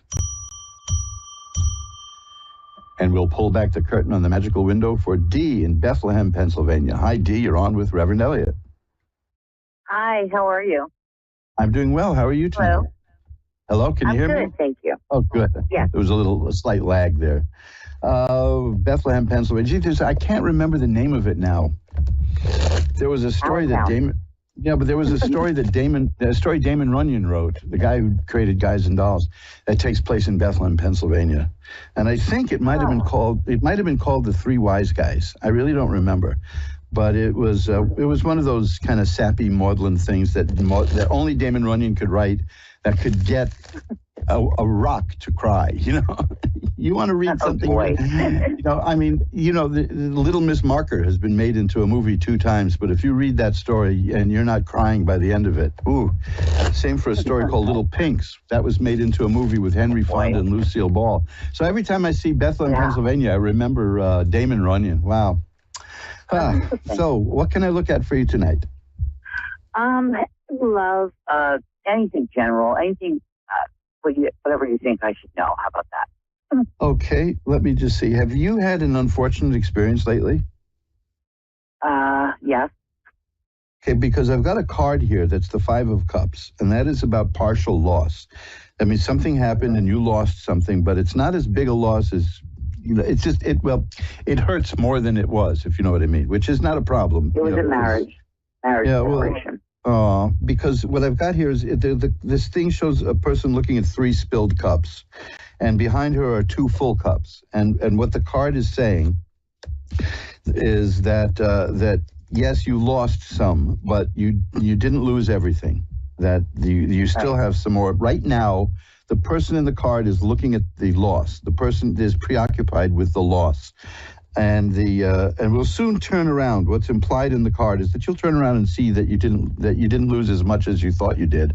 But that's not to say, snap out of it. You'll get there when the time is right for you. Having been in that position myself, I know that it takes time. And I'm not one of those people who believes in saying, "Oh, cheer up," especially the kind of. Well, it was a blessing in disguise, which really means you got shattered, Now, let me tell you this, because along with that card, I have the 5 of Cups and the 5 of Swords. 5s are really severe in tarot. That's why I figured something bad had happened recently. The 5 of Swords is about somebody who was not being very honest, was manipulative, was lying about you, was spreading rumors, all kinds of stuff. So is that what was going on? Someone you couldn't trust? That was my husband. Yeah, well, that's there. Now, let me tell you, I love this about the cards, because the next card is the World, and that's the card of assured success. That's the card that means you're going to be fine. After that is the 6 of Rods, which is a card of triumph. After that is Temperance, which means balance will return to your life. So you'll be okay. Good. you really were treated badly. This is something that bothers a lot of people. Was it my fault? What did I do?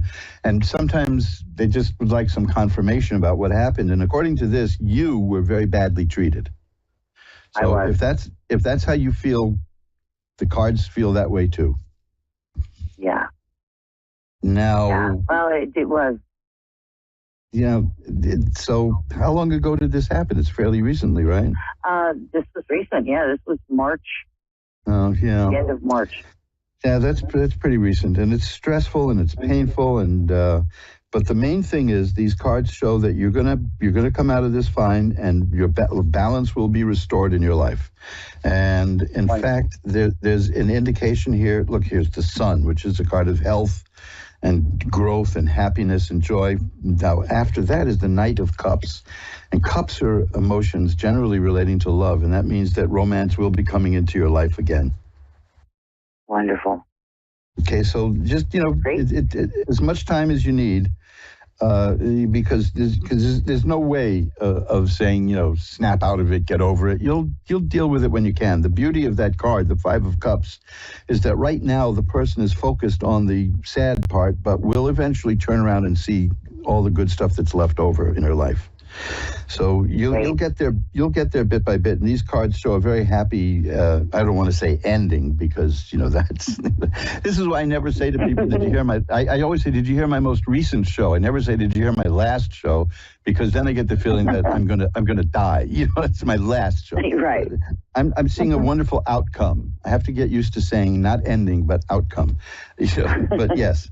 But right now, there's still pain, because I see the Three of Swords, which is a heart pierced by swords.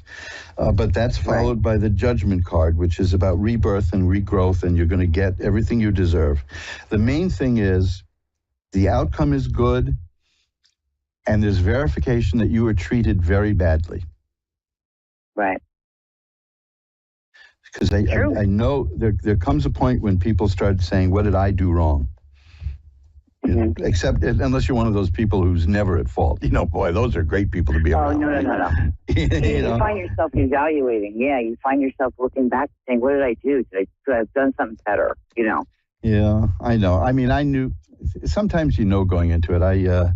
I used to joke about a marriage that I was in very, very, very briefly, that when the minister said, do you promise to love this person till forsaking all others until death do you part, that I looked at him and said, could you repeat that last piece again? But I've known people who never should have gotten married, who got married, and of course it didn't work out. I mean, I'm talking about people who were not speaking to each other on their when they were married. And they thought that maybe the marriage would help them grow together, which of course it didn't. But the main thing is, here's that. Whoa! Once again, I got the Five of Swords, which is a person who is distrustful, dishonest, all the whole nine yards. But next to that, I got the card of the Devil. Now, the interesting thing about the Devil card is the Devil can be a very attractive person. The Devil can be a very compelling person, and you can get things around a person like that, but they use you and discard you, and they treat you terribly, and the Devil card is a big warning. So it's the old line, you're better off. That's interesting that came up, because he called me tonight and wants to get back together. and that's ridiculous. So you hit it on the head. You nailed it. Very much. That's the kind of thing. I mean, I do see, here's the Lover's card. Now, the Lover's card is fascinating in that movies have led people to believe that the Lover card means that there's a romance coming. The Lover's card actually means that you're going to be facing a choice between generally the sacred and the profane. But you are facing a choice, and you'll make that choice, and you'll do well with it. The Empress is a card here that represents you. The Empress is a person who can make things happen, make things grow, who is very imaginative and creative, and the implication is fertility, but not necessarily in a reproductive kind of way. Here's the Ace of Cups too. That reinforces good times are coming back to you. So, this is really relatively new. So, hang in there and see what happens. But all the cards are good for you. All of them are excellent for you, okay? My pleasure. Thank you so very much. I will light a candle for you, a white candle, to send positive energy your way. Now, let's shuffle up the cards. You're listening to Reverend Elliott's Magical Window, the sporadic show that is finally on 2 weeks in a row. And I'm looking forward to more. I have no intention of skipping shows because if only the thing I couldn't do when I was very sick was I couldn't talk. It took my voice away. And I get such an energy boost doing this show that I think that if I could have done the show, as sick as I was, if I could talk, that I would have healed a lot faster because there's positive energy there. And I'm a big exponent of positive energy. And I was denied that because of... that's what I sounded like. I sounded terrible. I'm still a bit hoarse. Anyway, Jeanette in Hampton, Virginia is next. Jeanette. Oh. Hi, sorry to mispronounce your name. Jeanette. No worries. Hi, how are you doing tonight? Doing well. Just had 2 quick questions for you. Maybe you can help me out with. Sure, we can take time too. You don't have to be quick. Okay, so I've been trying to manifest like a best friend husband. Mm-hmm. I've been trying to do different manifestation techniques, going out a lot more. Just curious what you see in the future for that. Okay, now remember, there's a practical aspect to this too. Are you going out among people and meeting people and doing things like that? Yeah, I have been going out at least a few days a week recently. Okay, because, there's an old joke about a guy who wants to win the lottery, and he prays fervently prays to win the lottery, and nothing happens. He finally gets disgusted, and he curses out God for not answering his prayer, and a cloud appears, and a voice comes out and says, "Why don't you buy a ticket?" So... Just to say that, yeah, magical stuff is good, and manifestation is truly good. I spoke about this last week, is that in the 1970s, I did a study. I actually contacted many very successful people in their field. Some were even in buildings. But, wait a minute, I can't do a gag like that. The one, I wanted to talk to them about success, and the one thing they all had in common was that for years before they had attained their success, they saw themselves in that position. They could picture themselves in that position. So when The Secret came along, what was that, in the 90s or so, I was prepared. I knew that was what was going on, because and it makes sense. You're not going to get something if you don't visualize it, because then how are you going to know you got it, right? Right. I knew a person one time. I don't want to get into anything that would describe this person, but he or she, shall we say, had more breaks, had more things happen than anyone I ever knew. Had jobs that some people would kill for, and just kept walking away from them. Didn't think that it was the right thing. It was flabbergasting to me that this person had so many career options and just spit on all of them with disdain. And then years later, as an older person, wondered why nothing ever happened in life. So, the thing is to visualize it and to know it when it's there, and then to go out and see about getting it. So let's see what the cards show for you. How's that? About romance, right? Sounds good. Yes, thank you. Okay. Well, the first card I've got is the Star. That's a card of hope and optimism, so that's good. That's very good. The next card I have is the 10 of Cups. That means that's a happy home. That's a very, very, very good sign here, because it involves family and living with someone and as a family unit. The 6 of Swords is here. That's very good. The 6 of Swords is about a person who gets from where she wants to be, gets from where she is to where she wants to be through her own efforts. So, yeah, that's there too. Now, here we go. The 2 of Cups tells me that there's romance coming your way. The Two of Cups is a very good card for that. It means it's happening soon. Now, here's one of my favorite cards when this question arises. Notice that you're getting cups here. I've got 5 cards here. 3 of them are cups. So you asked about affairs of the heart, and this is what the cards are giving you. They're giving you cups. The 4 of Cups is a person that tells me that there's somebody around you now who is interested in you, but hasn't shown it yet. So keep an eye out. See if there's somebody that you can spot around you. Because it shows a person looking at 3 cups who doesn't see that there's another hand coming out of a cloud offering another cup. So it generally means something that's there that you don't see yet. So, but it's not your fault. I don't think this person wants you to see it yet. But you may, if you're aware that that's happening, you may notice it. The 3 of Cups tells me, see again, cups. Boy, this is great. That the chances are pretty good that you're going to meet somebody through people you know.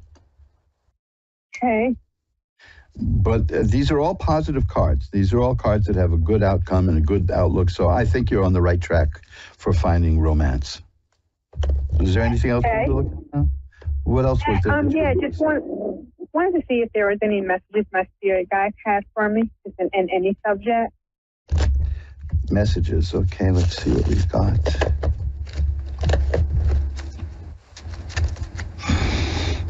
Okay. Boy, these look like, this is definite. These 2 cards are definite. They go together.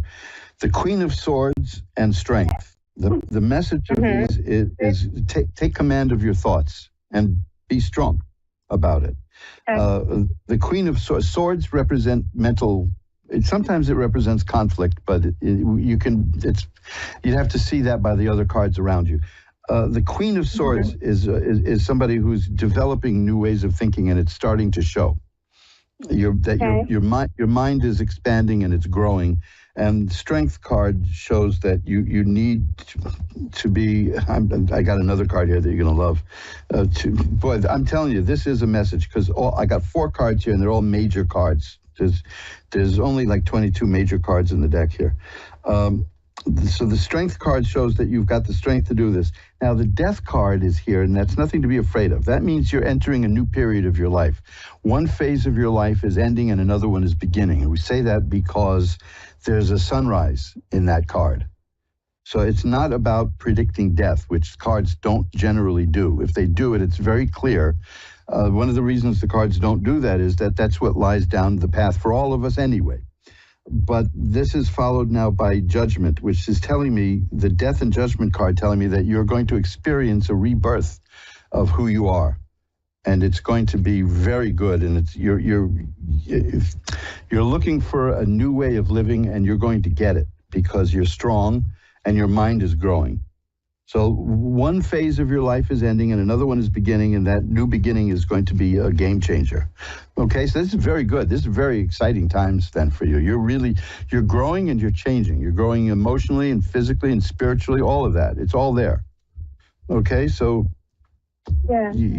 It takes strength to go through that, but the message is be strong. That's what the Strength card is.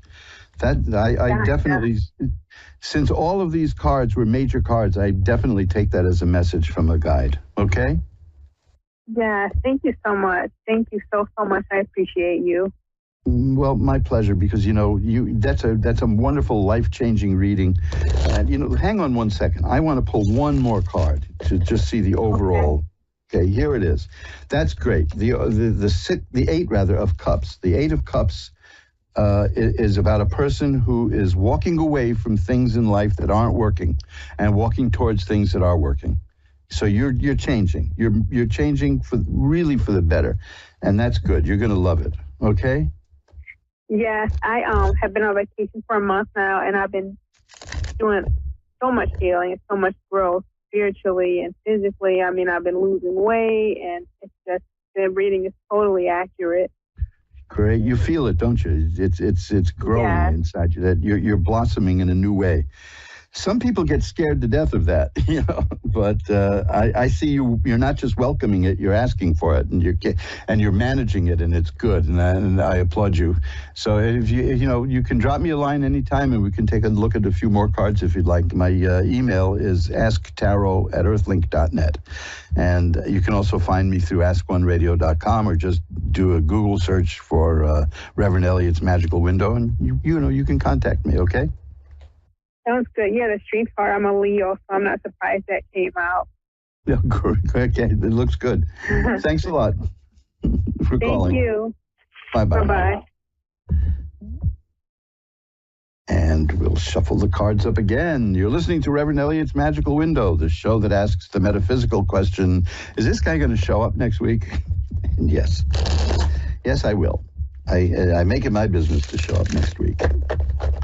Like I said, I was in a rotten mood today because helicopters woke me up and didn't let me get any sleep. But we transcend that. You see, if only I had had my voice while I was sick, I could have gotten so much positive energy. Elaine, right here in New York City is next. Hi, you're on with Reverend Elliott. Hi.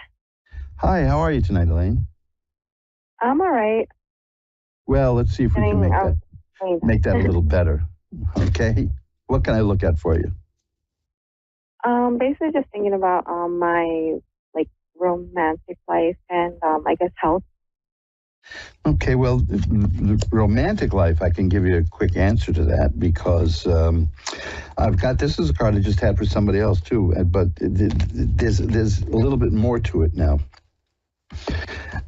It's the Two of Cups, and that generally indicates a new relationship coming your way. If you're in a relationship, it can also indicate the relationship reaching a new level, but something new is coming. It's going to be very fulfilling because you have the Nine of Cups, which is a card of a person enjoying the sensual things in life, just deep, deep pleasures on all levels. And then the Ace of Cups is here, which is the beginning of romance. So these cards all indicate something good is coming your way. And soon. Okay. And your health, you said? Yeah, I guess long-term health, if I'm doing the right things and stuff like that. Okay, I'll take a look. Of course, if you have any concerns, see a health professional. I'm duty-bound to say that. I'm up to my earlobes in doctors, but let's see. The funny thing is, I haven't been able to get near a doctor since I was sick. So, it's funny, nowadays they don't want you to come to the office if you're not well. That's beautiful, right? Exactly. It's like you kind of monitor yourself. That's kind of crazy, though. That's when you need them. Let's see. What have I got here? Well, I've got all kinds of happy cards here. I don't see any speed bumps in your future here.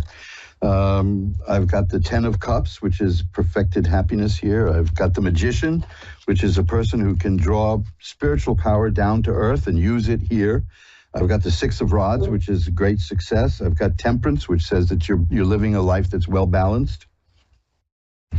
No, nothing wrong here at all that I see. Nothing at all. Yeah. I just wanted to make sure I was going down. I've been doing a lot of changes in my life, so for the better, in terms of health, eating right and stuff like that. Well, according to this, you're handling it well, according to this. So let's see if I can get anything else on that. Let's see, now here's the Knight of Cups again, and that's again about a new relationship. Ace of Rods is here. Are you starting a new work procedure, new job, new career, work procedure? What the heck does that mean? It usually indicates a new job, new career. The rods are about work and career, and the aces are something new. So if you're thinking of doing something new, there's some opportunities which will be coming your way. Oh, okay. That's worth keeping in mind. So, everything else is happy here, like the Four of Rods, that's again happiness. There's the Ace of Swords, the new way of thinking. Is your mind is, you've already said that, though, that you're making changes. That's the Ace of Swords. There's the Sun, which is healing and health and growth. No, I see no speed bumps in your immediate future here. It's looking good. Mm-hmm. Okay. Okay. Anything else? Yep. No, just wondering if there was any other guides or anyone close to me sending any message or anything that that they can share with me. Okay. Let's see what we've got.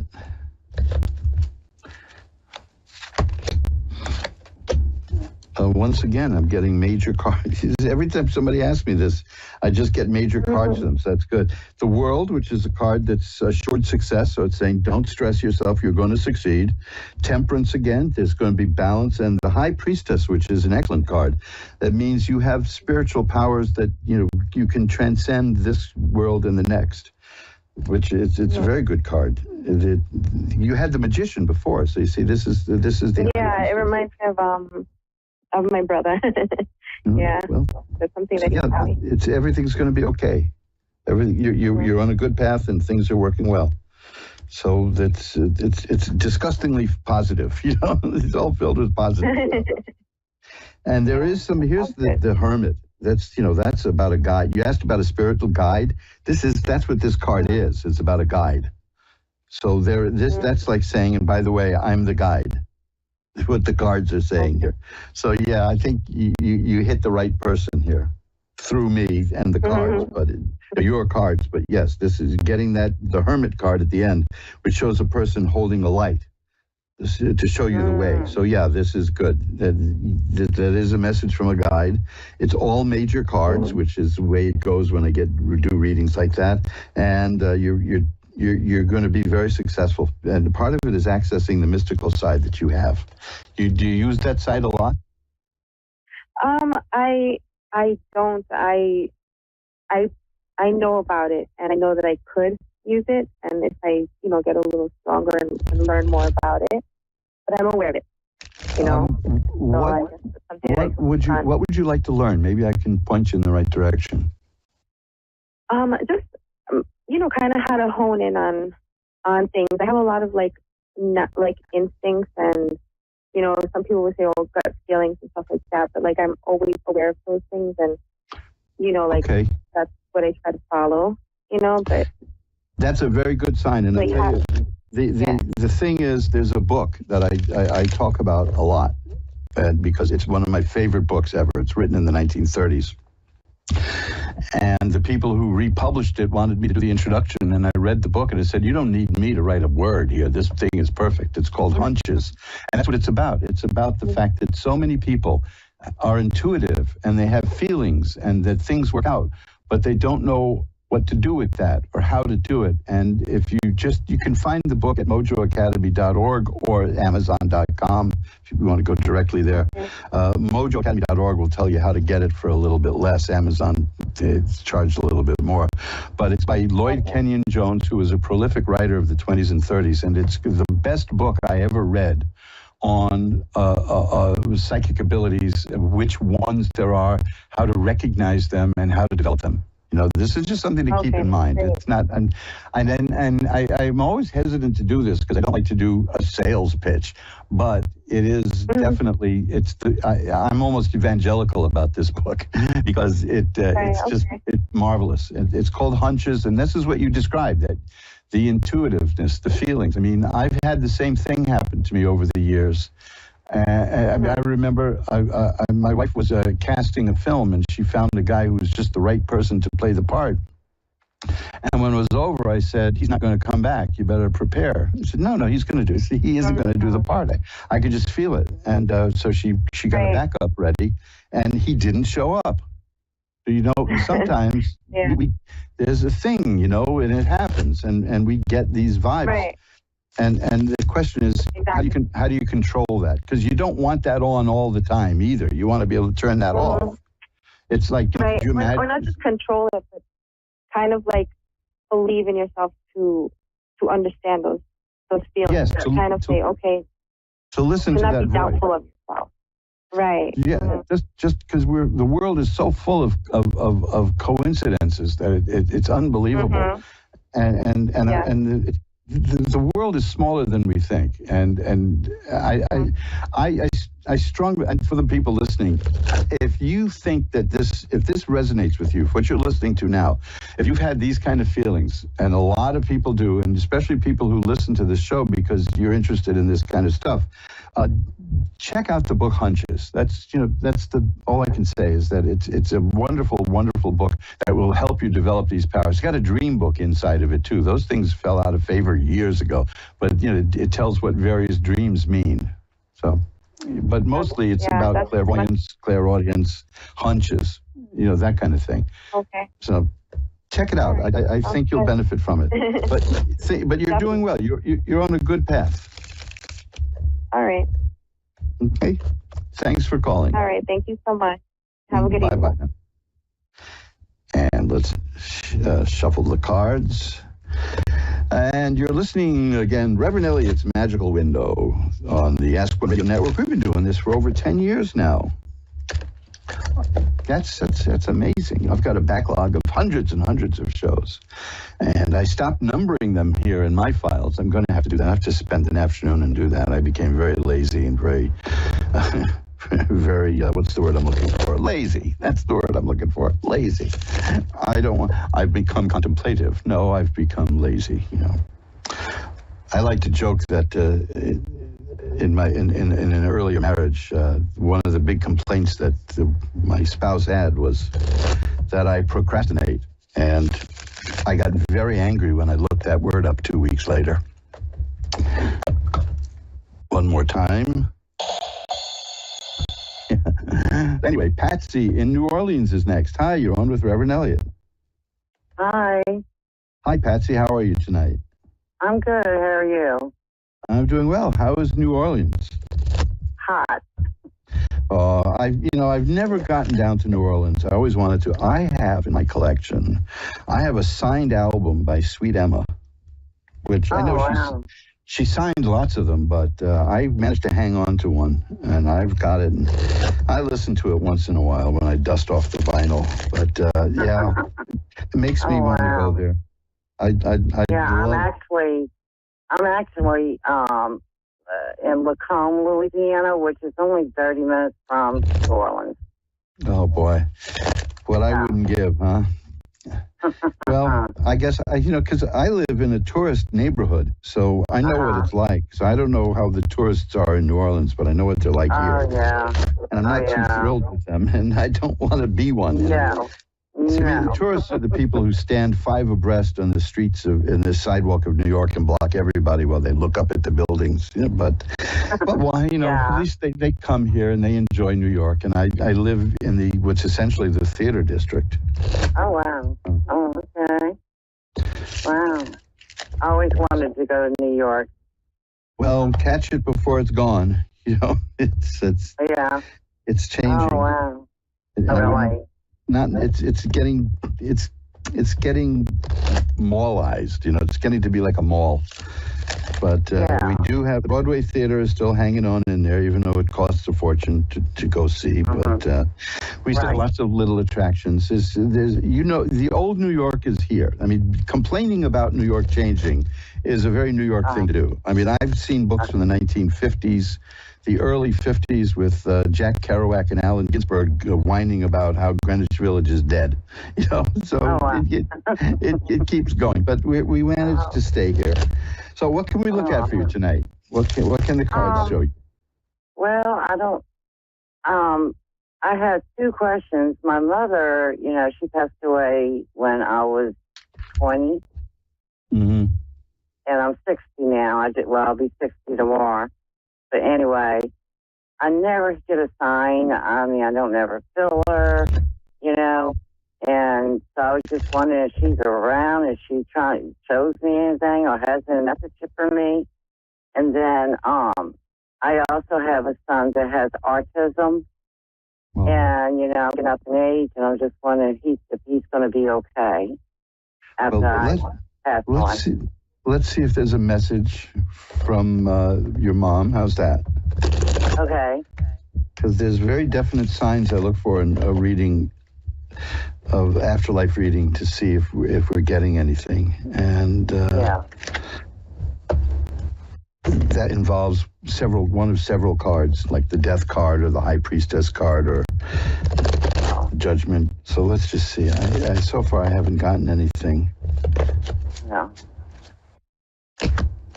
No, I'm not getting anything at all. Huh. Let's take a look at your sun, and then we'll go back to that. Okay. Okay. Maybe that's a higher priority for you right now. This is what's blocking it. Okay.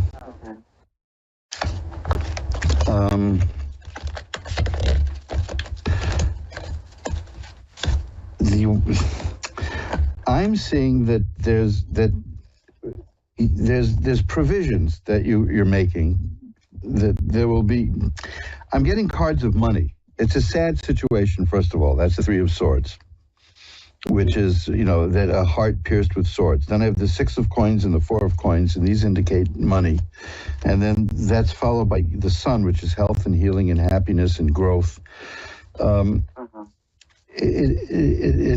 World, which is a card of success, assured success.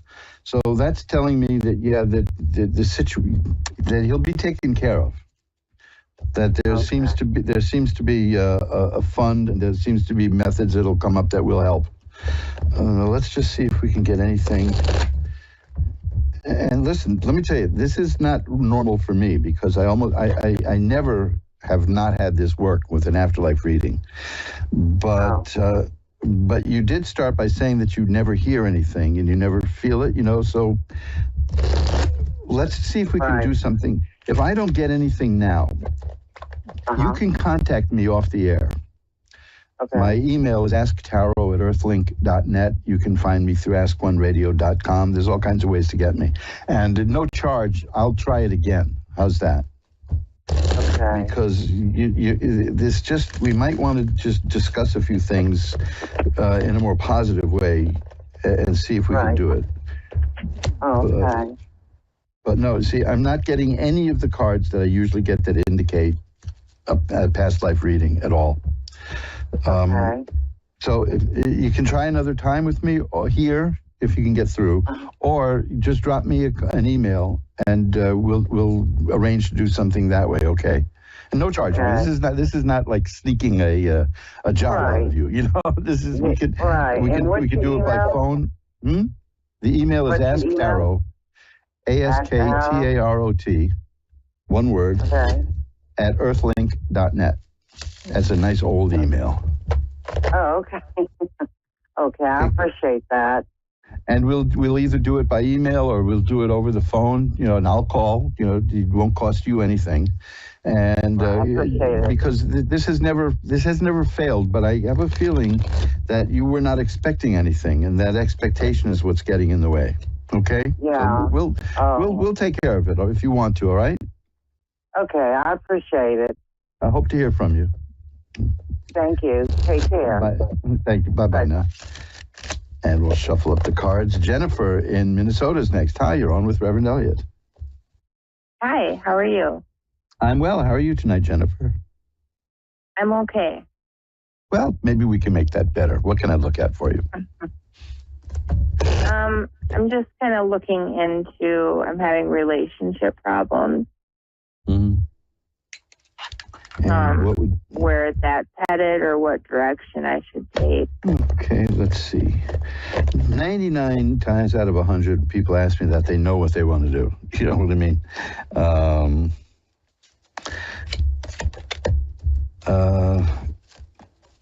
Let's see what I'm getting. Is this a new relationship? No. Okay, because no.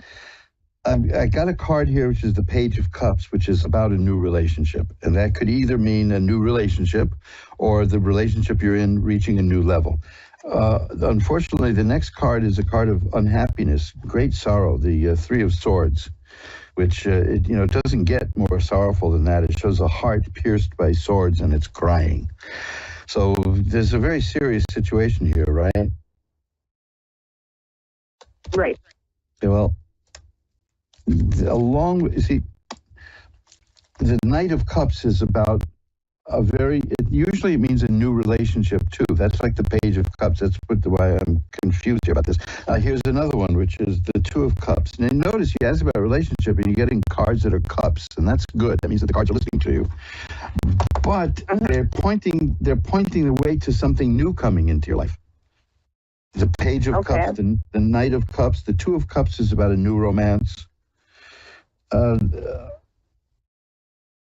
Here's the Queen of Cups, that it's something that you'll think. And here's the Ten of Cups, which shows happiness. I mean, this is very odd, I think what you're thinking about is leaving, right? Right. Yeah, well, this is just showing that there's a lot of good stuff romantically in your future. But this is not the kind of decision that you want cards to make for you. You know what I mean? Right. Because it's a heavy thing here. But here's the Nine of Cups. That's about a very sensual relationship. But it's cups again. It's cups. It's cups. Every time I get a card here for you, it's cups. It's telling me that they're the Page and the Knight. They're telling me that there's something new coming your way. Okay. So I can't, barely knowing you or the situation, I certainly can't advise you. But you keep an eye out, because here's the Nine of Swords. It's a very sorrowful situation right now, right? You're not happy. Right. That's like the Nine of Swords and the Three of Swords are truly unhappy. But yet other cards indicating the future are happy, and they all center around romance. Like the Nine of Cups I was telling you about, or the Ace of Cups and the Knight of Cups and the Page of Cups. These are all, I'm just seeing happiness romantically in your future. How you get there is not something that I can advise you on. You know what I'm saying? Yeah. But you know what I mean. So I do. But like I said, most people know what they want when they ask a question like that. Right. Like, say, if the question was, if I stay with this person, what will my life be like? If I leave, what will my life be like? But I think these cards are answering that there's good stuff in the future, and everything relating to now is sorrow. Here's another one. There's a Five of Coins. That's about money problems and sadness and woe, followed by the Ace of Cups, which is about romance. See, now, you're not being treated well in this relationship, are you? Not the best, not the worst. Because the five of Swords here is, it's not very good. And the Six of Swords is here, which is a card about somebody going from where they are to where they want to be. Okay. So you're going to make, let me put it this way, as bland as this sounds, you are going to make changes in your life that are going to bring you the happiness that you want. What those changes are is up to you. Correct? Okay. So, Correct. don't let anybody tell you in an encounter like this what to do. I'm just seeing that whatever it is you do, you're going to make the choice that leads to happiness. Okay. So consider what you need carefully, and here, like the Sun is here. That's a card about health and growth and joy and happiness. And it's good. I see suffering and pain, but not in your future. Okay, you're going to take care of that. Perfect. That will be perfect. Is there anything else you want to look at? Just, is there anyone you can see in the cards watching over me? Okay. Shuffle them up. And, well, this is fascinating. I'm not going to particularly go by the meaning of these cards as much as I'm going to go by the pictures on the cards. The cards are the Lovers and Temperance. Now, in the Lovers card, it shows two people with an angel over them watching them. And the Temperance card shows an angel. So I think the answer to your question is yes. the image that the cards wanted me to see, to tell you about, is an angel watching over people. So there you go, right? So yes, I do see somebody. So that's good. That's nice. And it can be a little creepy to think that there's somebody watching over you, but it can be it can also be comforting too, you know. So yeah. But I think that you asked the question because you could feel it, right? Right.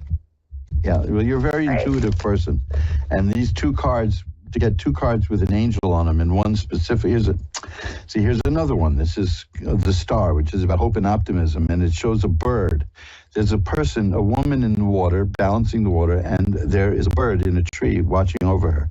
See, that's the spirit. So that's two cards you got that have spirits watching over somebody. So that's the message, is yeah, you do have somebody watching over you. Okay? Sounds great. Okay. Well, thank you. Thank you for calling. And yeah. I will light a candle, and we'll send positive energy your way. How's that? Thank you so much. My pleasure. Bye-bye now. All right. Have a good night. Bye-bye. Thank you. And folks, that's it. We've come to the end of another edition of Reverend Elliot's Magical Whatnot, where we get together and we look through the tarot cards. And oh boy, I've got a lot of stuff to tell you about, but I've only got a couple of minutes left. There's a new book up at Amazon, not by me. It's a reissue of a book by Upton Sinclair with a foreword by Albert Einstein.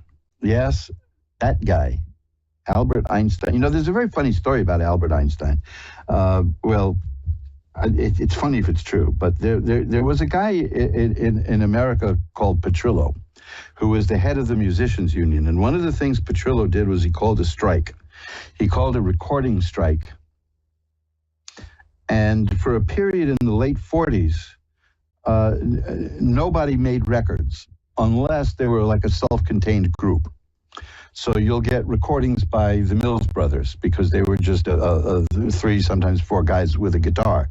And you got choir recordings, but he called a musician strike. And I used to wonder, there were jokes in the Warner Brothers cartoons where Bugs Bunny would say, I sure hope Petrillo doesn't find out about this. Well, there was a benefit for the musicians union, and Petrillo played the trumpet. And Oscar Levant was playing the piano. And in this trio, Albert Einstein played the violin. And they couldn't get their timing right. And in exasperation, Petrillo turned to Einstein and said, geez, Einstein, can't you count?